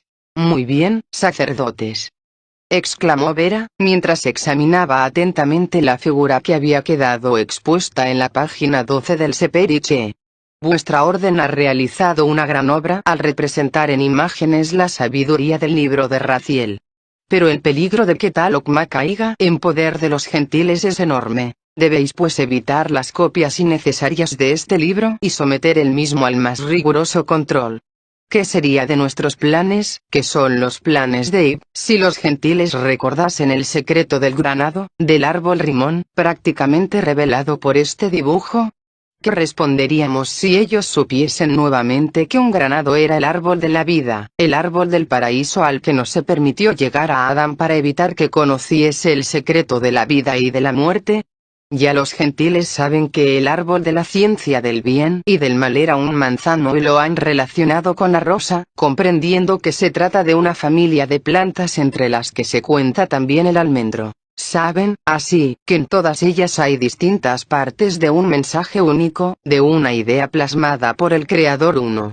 Sin embargo, jamás lograrán relacionar el granado con ningún otro árbol para formar familia, pues rimón es arquetipo de la creación. En él se descubrirán elementos semejantes al de todas las restantes especies, pero él mismo no se podrá derivar de ninguna otra. Como Ib, los abarca a todos con su forma, pero él no es abarcado por nadie. La misión que os encomendaremos tiene que ver con el granado de la vida, pero especialmente se refiere a uno de sus frutos, al Sepir Binah, en el que habréis de inspiraros para combatir a la atroz herejía de la casa de Tarsis. Sí, sacerdotes. Aunque la estirpe de Tarsis ha muerto, subsiste aún el efecto de sus actos luciféricos, de los cuales no es menor el culto a la Virgen de la Gruta. Contra esa impostura comenzaréis a luchar inmediatamente, desarrollando el ataque de acuerdo a las instrucciones que os daremos ahora. En este momento la historia, que el muy santo ha diseñado para el pueblo elegido, nos sonríe. Pronto será instaurada en Europa la sinarquía universal. Luego surgirá el gobierno mundial del pueblo elegido, durante el que se manifestará sobre la humanidad gentil el irresistible poder del Mesías, por quien se ofrendará el holocausto de fuego. Pero mucho antes que ese maravilloso acto se concrete, os diría que en los presentes días, de ser posible, la orden de Melquisedec levantará en el Sefard de España un varón de la casa de Israel dotado del verbo de Metatrón. Él poseerá la opma necesaria para cerrar las puertas que han abierto los demonios hiperbóreos y para abrir las puertas de los palacios celestiales, Ekalot, del Edén. El nombre cabalístico de este supremo sacerdote es Kiblón. Kiblón estará dotado de gran poder. Se alzará de la nada y arrastrará a España entera tras el oro que él les ofrecerá en abundancia. Ciega, como Perseo, España elevará su espada y cortará 3 cabezas de Medusa en una guarida, allende el mar tenebroso, en un nuevo Tártaro, cuyo camino él les enseñará. Prestad atención, sacerdotes, porque os estamos profetizando. Es la palabra de Ib la que brota de nuestros labios. Os lo repetimos, Kiblón será un enviado del cielo, un embajador de Ib. Y debéis saber que esta región de Huelva ha sido señalada por Melquisedec como asiento de la embajada de Kiblón, como puerto y escollera de sus mágicos viajes. Sí, la tierra donde se cometió el más grande sacrificio posterior a la Atlántida, la 167. Tierra donde los atlantes blancos dieron comienzo a su luciférico plan destinado a predisponer al espíritu increado para librar una batalla final contra la bondad del Creador uno. Esta tierra, sacerdotes, será redimida de su pecado, bendecida y santificada, por el triple holocausto de Kiblón. Por eso os hicimos saber, a su tiempo, que debíais ocupar la peña de Saturno. ¿Lo habéis hecho? En efecto, oh divino Saralim. Confirmó el gran maestre del temple, que aún aguardaba la explicación sobre el misterio de la piedra de fuego. Apenas recibimos vuestro mensaje, solicitamos la autorización papal y nos apoderamos del convento de la Rábida, con el fin de establecernos en el sitio mismo de la peña de Saturno. Pues bien, debéis saber, asimismo, que Rusbal, o peña de Saturno, es lugar consagrado a Binah, el aspecto con el cual Ib se manifiesta como gran madre. Cuando llegue Kiblón hasta ese lugar sagrado, Ib reflejará en él la Shekinah y lo dotará del verbo de Metatrón. ¿Cuántas veces descendió la Shekinah a la tierra? 10 veces frente a Israel. Se apresuró a responder el rabino Nasi. Primera, en el jardín de Edén. Y oyeron el rumor de los pasos de Ib Elohim, que se paseaba por el jardín de la brisa del día, y el hombre y su mujer se escondieron de la presencia de Ib Elohim por entre la arboleda del jardín. Génesis 3,8. Segunda, para observar la torre de Babel. Bajó Ib a ver la ciudad y la torre que estaban construyendo los hijos de los hombres. Génesis 11,5. Tercera, en Sodoma, dijo Ib. Voy a bajar, y veré si han obrado en todo según el clamor que me ha llegado, y si no, lo sabré. Génesis 18:21. Cuarta, en la zarza ardiente, se le apareció Ib en una flama de fuego, en medio de una zarza, y vio Moisés que la zarza ardía en el fuego, pero no se consumía. Éxodo 3,2. Quinta, en Egipto. Yo he bajado, en Egipto, para liberar a mi pueblo de las manos de los egipcios y hacerles subir de ese país a una tierra buena y espaciosa, a una tierra que mana leche y miel, al lugar donde viven los cananeos, los hititas, los amorreos, los perizeos, los gibeos, y los jebuseos. Éxodo 3,8. Sexta, sobre el monte Sinaí. Y bajó sobre el monte Sinaí, sobre la cumbre de la montaña. Y llamó a Moisés a la cima del monte Éxodo, 19:20.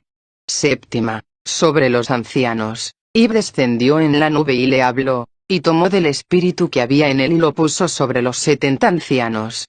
Tan pronto como el espíritu se posó en ellos comenzaron a profetizar, pero luego no consiguieron hacerlo más. Números, 11:25. Octava. Sobre el mar rojo. Él inclinó los cielos y descendió, densas nubes había debajo de sus pies. Y Samuel, 22:10. Novena. En el santuario del templo. Y me dijo, esta puerta permanecerá cerrada. No se abrirá, para que nadie entre por ella, porque Dios de Israel, ha entrado por ella. Por eso permanecerá cerrada. Ezequiel, 44,2. Décima. Él vendrá en la época de Gog y Magog. Saldrá entonces y peleará contra aquellas naciones, como en otro tiempo peleó en los días 168, de la batalla, de la Atlántida. Sus pies se posarán en el monte de los olivos, que está frente a Jerusalén, al oriente, y el monte de los olivos se hendirá por la mitad hacia oriente y hacia occidente, formando un valle inmenso. La mitad del monte se apartará hacia el norte y la otra mitad hacia el sur. Ib será rey sobre toda la tierra. En aquel día Ib será único, y único será su nombre. Todo el país se cambiará en llanura, desde que va hasta Rimón, es decir, Granada, en el Negev. Pero Jerusalén prevalecerá. Zacarías, 14,3.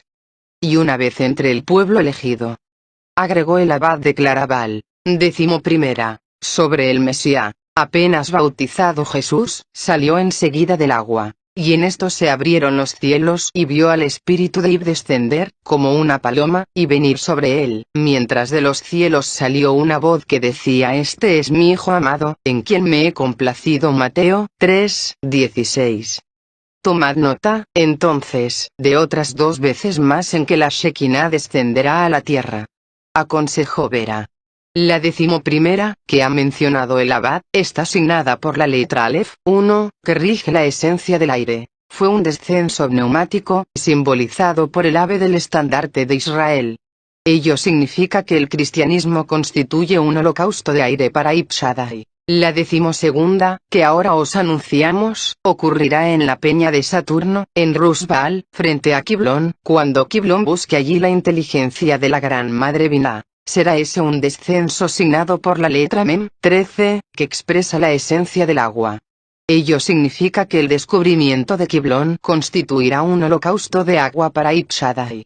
Y la 13ª, sucederá durante el gobierno mundial del pueblo elegido, entonces la Shekinah descenderá sobre el Mesías, frente a Israel, y el Mesías será uno con Israel, e Israel será uno con la Shekinah, e Israel será uno con Ib, e Israel será Ib.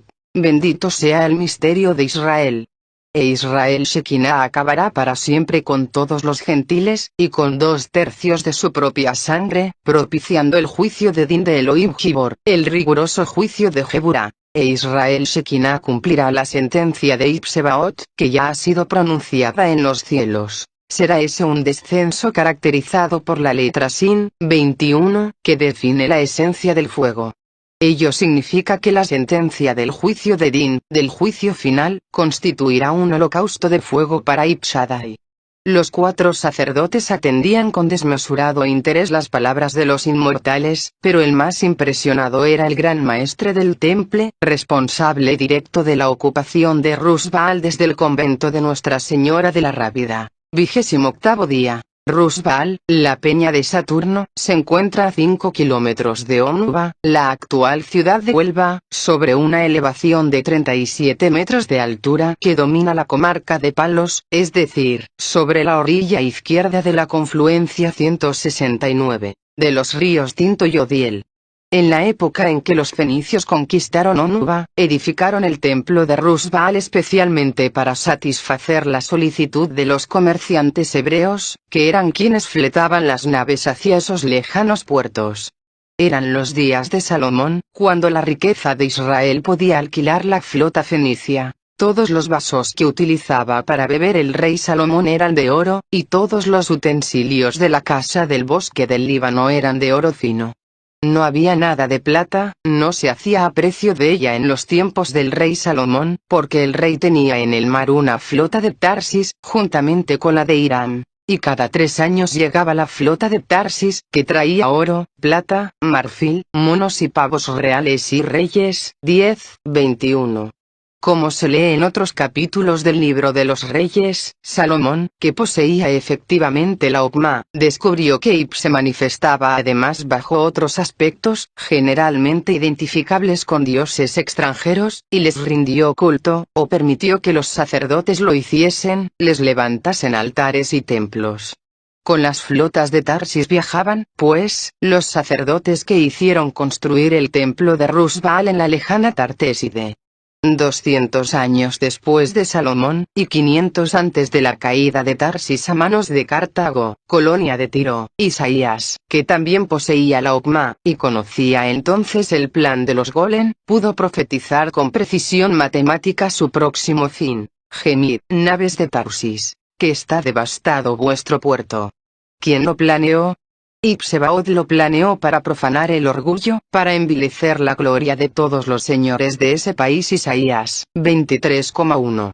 Pero en los días de Salomón la colonia fenicia más importante, además de Tiro, era Sidón, a cuyo puerto llegaban y partían las flotas de Tarsis. Ahora bien, Sidón no es nombre fenicio sino griego, país con el cual los hombres púnicos estaban aliados contra los medos o persas. ¿Qué significa ese nombre? ¿Cuál es su origen?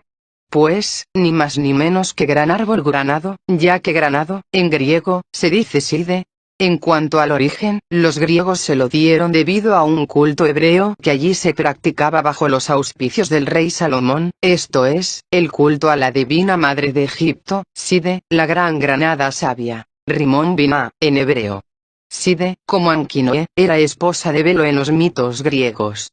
Los sacerdotes hebreos transportaron asimismo este culto de la Gran Madre Rimón Binah a las colonias fenicias y dieron nombre, entre otras, a la actual ciudad andaluza de Granada.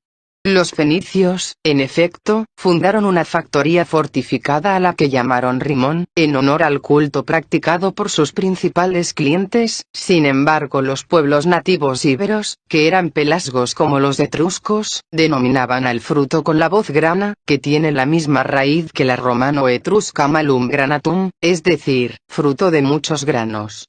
Aquella ciudadela de comerciantes semitas, Rimón, se la denominó localmente Granata, Granad y Granada. En verdad, el sitio elegido por los fenicios para instalar su factoría era una encrucijada de caminos ibéricos ya ocupada por los propios íberos y por los griegos, como posteriormente lo sería por los túrbulos, los tartesios, y los celtas. Mas, siendo el objetivo principal el comercio, se entiende que cada pueblo fortificase su particular base urbana y surgiesen, así, varias ciudadelas extremadamente próximas, de tal suerte que su posterior unidad constituye la moderna ciudad de Granada.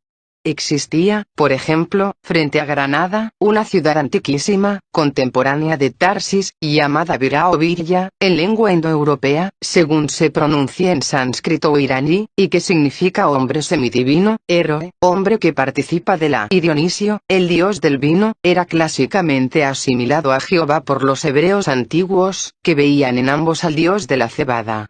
Se cierra así un círculo trazado por los sacerdotes del pacto cultural en el que se unen, en diferentes épocas y lugares, las representaciones de Cronos, Saturno, Jehová, Dionisio Sebacio, y el Minotauro guardián de la salida.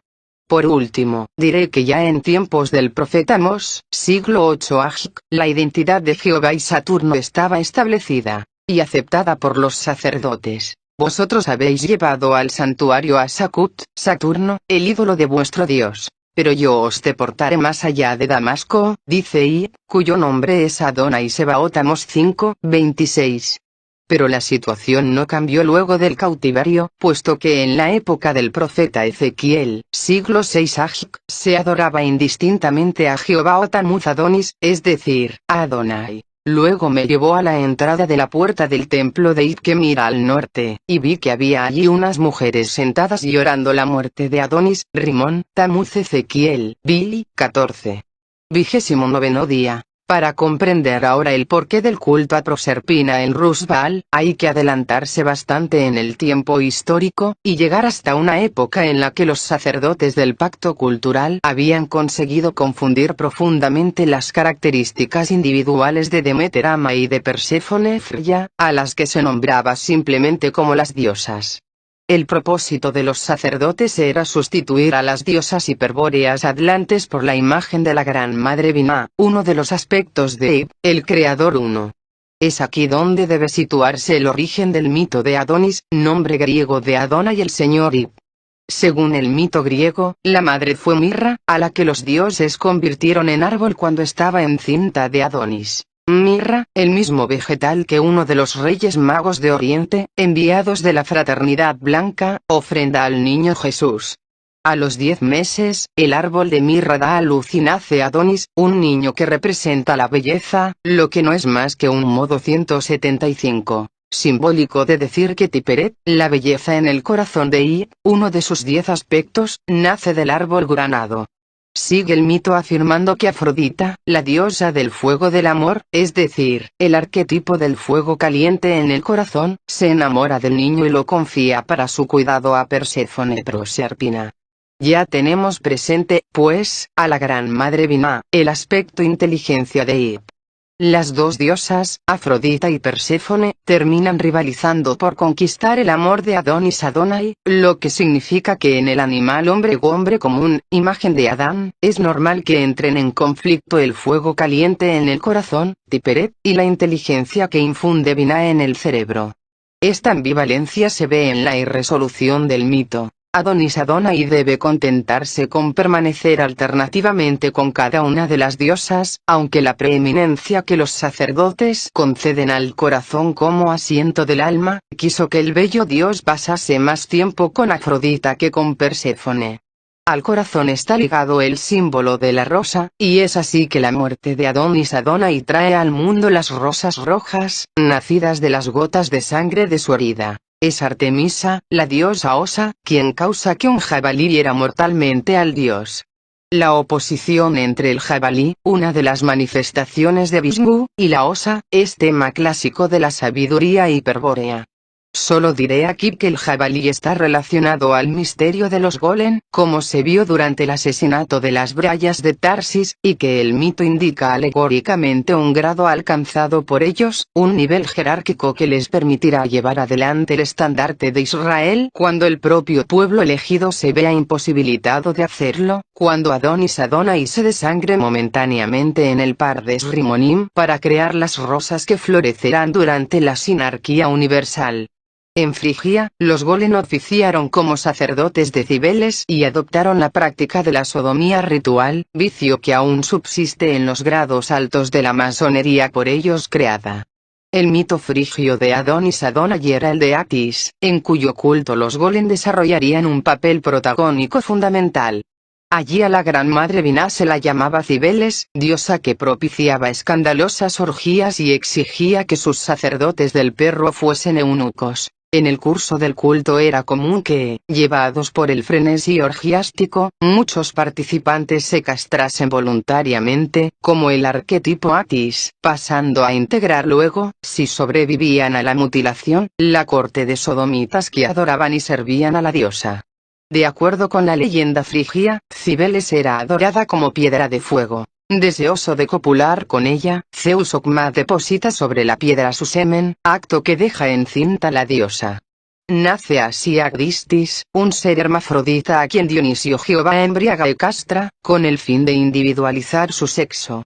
De la herida de Agdistis brota abundante sangre, la que se transforma en el árbol granado, razón por la cual a Atis, así como a Adonis, se lo llamaba Rimón, granado. Empero, el falo mutilado de Agdistis, arrojado en la tierra, se transforma a su vez en el árbol almendro, un miembro de la familia de las rosas. Una granada, fruto del granado de Agdistis, deja encinta a Nana, hija del dios río Sangario. De ese embarazo nace Atis, un bello dios semejante a Adonis. Y como por Adonis, por Atis también lucharán la Gran Madre Binah y la diosa del fuego caliente en el corazón, Tiferet. Agdistis, ahora convertido en mujer, se enamora de Atis al igual que Cibeles, con quien debe disputar los favores del bello dios. Evidentemente, Atis es un Adonis frigio, un representante 176 de la belleza de Iben el corazón, pretendido a la vez por la gran madre Vina Cibeles y por Tiperet Agdistis Afrodita. Pero el mito frigio contiene más detalles. Atis, enloquecido por Agdistis, se castra y muere, a raíz de la mutilación, durante el culto de Cibeles. La diosa lo sepulta y planta sobre su tumba un árbol almendro.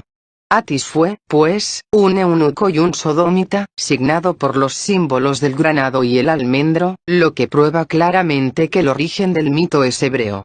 Recuerde, Dr. Siegnaschel, por otra parte, que los jacobinos que produjeron la Revolución Francesa, cuyos jefes eran judíos y Golem, se identificaban con el gorro frigio, es decir, con el gorro de los sacerdotes de Frigia, el cual tiene forma de prepucio cortado para indicar el carácter sodómita de los sacerdotes de la Gran Madre Cibeles Vina, la diosa razón de los enciclopedistas. No ha de sorprender, a esta altura, que haya sido Dionisio Sebacio, un dios de la cebada como Jehová, quien haya castrado a Agdistis después de embriagarlo con vino de cebada. Jehová había santificado el sábado, el día que en todo el Mediterráneo se dedicaba al culto de Saturno y al que le estaba dedicado el granado. Saúl, el primer rey de Israel, consagró el reino, Malkout, al granado que representaba a Ip. Dionisio, el de los pies de toro y borceguines, era un dios rengo, igual que el Minotauro, así como rengueante era la danza del laberinto que bailaban, y aún bailan, las perdices macho. Esta danza era ejecutada por los sacerdotes hebreos de Baal Tamuz Adonis en tiempos de Elías, siglo IX AJ. Tomaron los sacerdotes el novillo que se les había traído y, después de prepararlo, estuvieron invocando el nombre de Baal Tamuz Adonis desde la mañana hasta el mediodía, diciendo: Baal, respóndenos. Pero no hubo ni voz ni respuesta. Entretanto, ellos danzaban cojeando junto al altar que habían hecho y Reyes, 18:26. La palabra hebrea Pesach, que designa a la Pascua, significa justamente baile cojeando, debido a que aquella fiesta era una y la misma que la de Baal Adonis, el dios Rimón que había sido muerto por un jabalí. Esta identidad es el origen de la prohibición hebrea de comer carne de cerdo los días sábados. Además, la tradición levítica decretaba que el cordero pascual, la víctima del holocausto de la Pascua, fuese servida sobre una fuente de madera de granado.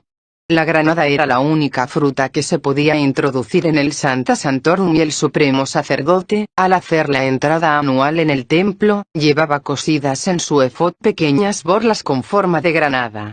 El rollo de la Torá se envolvía sobre un palo llamado Eschahim, es decir el árbol de la vida, el cual se hallaba rematado en cada extremo por dos granadas talladas.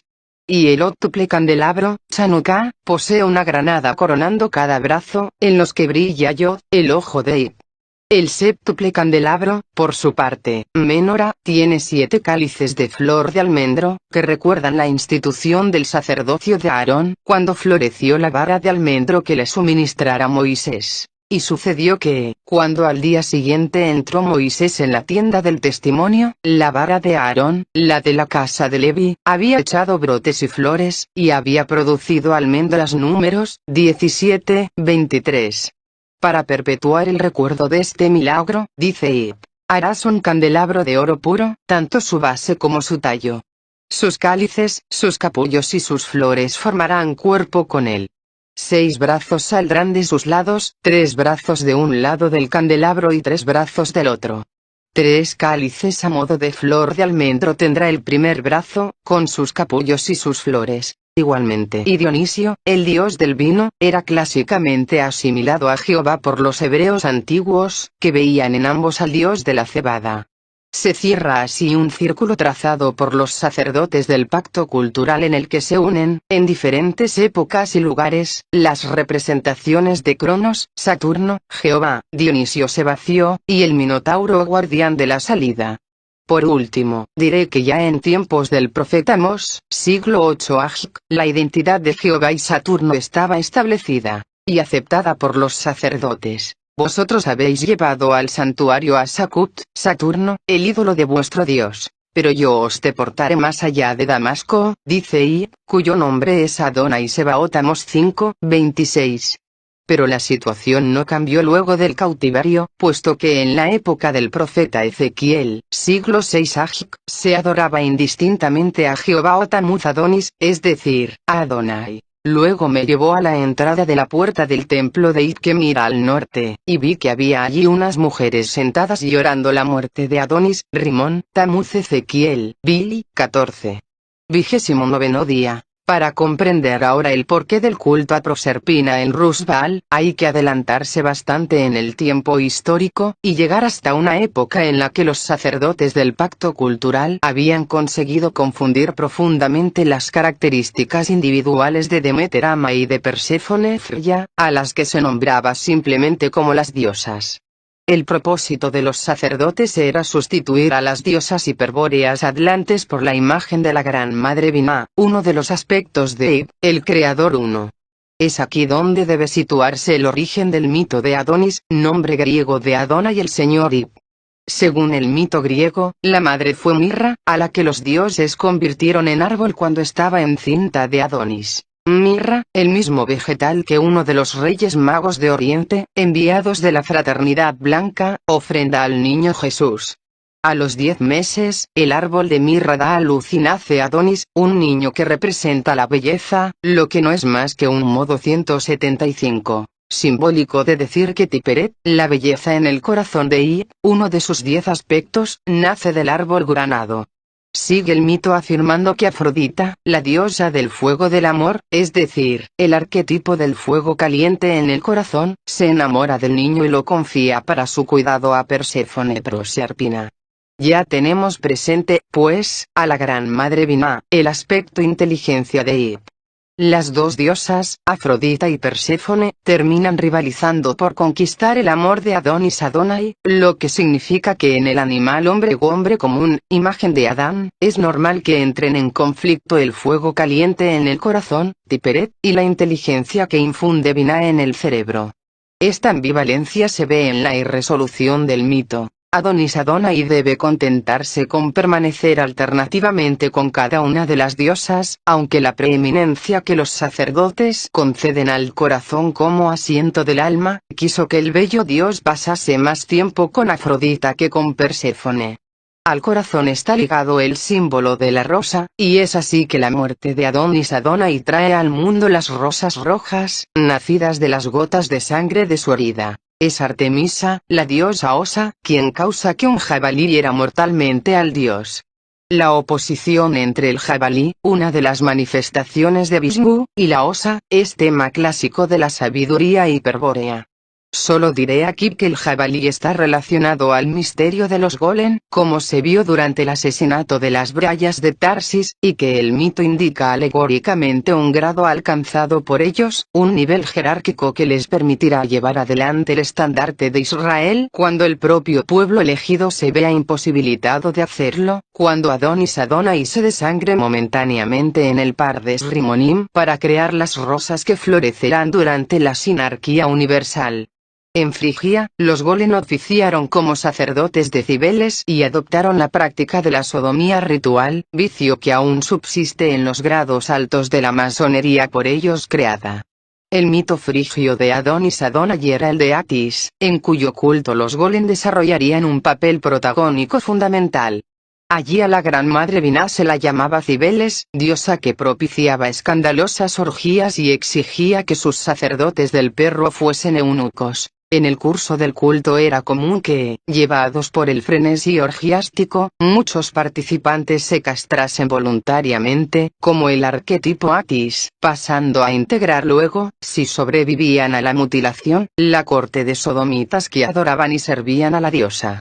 De acuerdo con la leyenda frigia, Cibeles era adorada como piedra de fuego. Deseoso de copular con ella, Zeus Okma deposita sobre la piedra su semen, acto que deja encinta la diosa. Nace así Agdistis, un ser hermafrodita a quien Dionisio Jehová embriaga y castra, con el fin de individualizar su sexo. de la herida de Agdistis brota abundante sangre, la que se transforma en el árbol granado, razón por la cual a Atis, así como a Adonis, se lo llamaba Rimón, granado. Empero, el falo mutilado de Agdistis, arrojado en la tierra, se transforma a su vez en el árbol almendro, un miembro de la familia de las rosas. Una granada, fruto del granado de Agdistis, deja encinta a Nana, hija del dios río Sangario. De ese embarazo nace Atis, un bello dios semejante a Adonis. Y como por Adonis, por Atis también lucharán la gran madre Binah y la diosa del fuego caliente en el corazón, Tiferet. Agdistis, ahora convertido en mujer, se enamora de Atis al igual que Cibeles, con quien debe disputar los favores del bello dios. Evidentemente, Atis es un Adonis frigio, un representante 176, de la belleza de Ib en el corazón, pretendido a la vez por la gran madre Binah Cibeles y por Tiperet Agdistis Afrodita. Pero el mito frigio contiene más detalles. Atis, enloquecido por Agdistis, se castra y muere, a raíz de la mutilación, durante el culto de Cibeles. La diosa lo sepulta y planta sobre su tumba un árbol almendro. Atis fue, pues, un eunuco y un sodómita, signado por los símbolos del granado y el almendro, lo que prueba claramente que el origen del mito es hebreo. Recuerde, Dr. Siegnaffel, por otra parte, que los jacobinos que produjeron la Revolución Francesa, cuyos jefes eran judíos y Golem, se identificaban con el gorro frigio, es decir, con el gorro de los sacerdotes de Frigia, el cual tiene forma de prepucio cortado para indicar el carácter sodómita de los sacerdotes de la Gran Madre Cibeles Binah, la diosa razón de los enciclopedistas. No ha de sorprender, a esta altura, que haya sido Dionisio Sebacio, un dios de la cebada como Jehová, quien haya castrado a Agdistis después de embriagarlo con vino de cebada. Jehová había santificado el sábado, el día que en todo el Mediterráneo se dedicaba al culto de Saturno y al que le estaba dedicado el granado. Saúl, el primer rey de Israel, consagró el reino, Malkout, al granado que representaba a Ib. Dionisio, el de los pies de toro y borcegunes, era un dios rengo, igual que el Minotauro, así como rengueante era la danza del laberinto que bailaban, y aún bailan, las perdices macho. Esta danza era ejecutada por los sacerdotes hebreos de Baal Tamuz Adonis en tiempos de Elías, siglo IX AJ. Tomaron los sacerdotes el novillo que se les había traído y, después de prepararlo, estuvieron invocando el nombre de Baal Tamuz Adonis desde la mañana hasta el mediodía, diciendo: Baal, respóndenos. Pero no hubo ni voz ni respuesta. Entretanto, ellos danzaban cojeando junto al altar que habían hecho y Reyes, 18:26. La palabra hebrea Pesach, que designa a la Pascua, significa justamente baile cojeando, debido a que aquella fiesta era una y la misma que la de Baal Adonis, el dios Rimón que había sido muerto por un jabalí. Esta identidad es el origen de la prohibición hebrea de comer carne de cerdo los días sábados. Además, la tradición levítica decretaba que el cordero pascual, la víctima del holocausto de la Pascua, fuese servida sobre una fuente de madera de granado.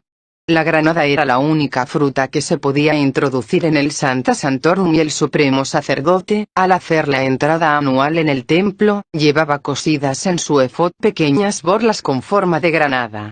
El rollo de la Torá se envolvía sobre un palo llamado Eschahim, es decir el árbol de la vida, el cual se hallaba rematado en cada extremo por 2 granadas talladas. Y el óctuple candelabro, Chanukah, posee una granada coronando cada brazo, en los que brilla Yod, el ojo de Ib. El séptuple candelabro, por su parte, Menorá, tiene 7 cálices de flor de almendro, que recuerdan la institución del sacerdocio de Aarón, cuando floreció la vara de almendro que le suministrara Moisés. Y sucedió que, cuando al día siguiente entró Moisés en la tienda del testimonio, la vara de Aarón, la de la casa de Levi, había echado brotes y flores, y había producido almendras. Números 17:23. Para perpetuar el recuerdo de este milagro, dice Ib, harás un candelabro de oro puro, tanto su base como su tallo. Sus cálices, sus capullos y sus flores formarán cuerpo con él. 6 brazos saldrán de sus lados, 3 brazos de un lado del candelabro y 3 brazos del otro. 3 cálices a modo de flor de almendro tendrá el primer brazo, con sus capullos y sus flores.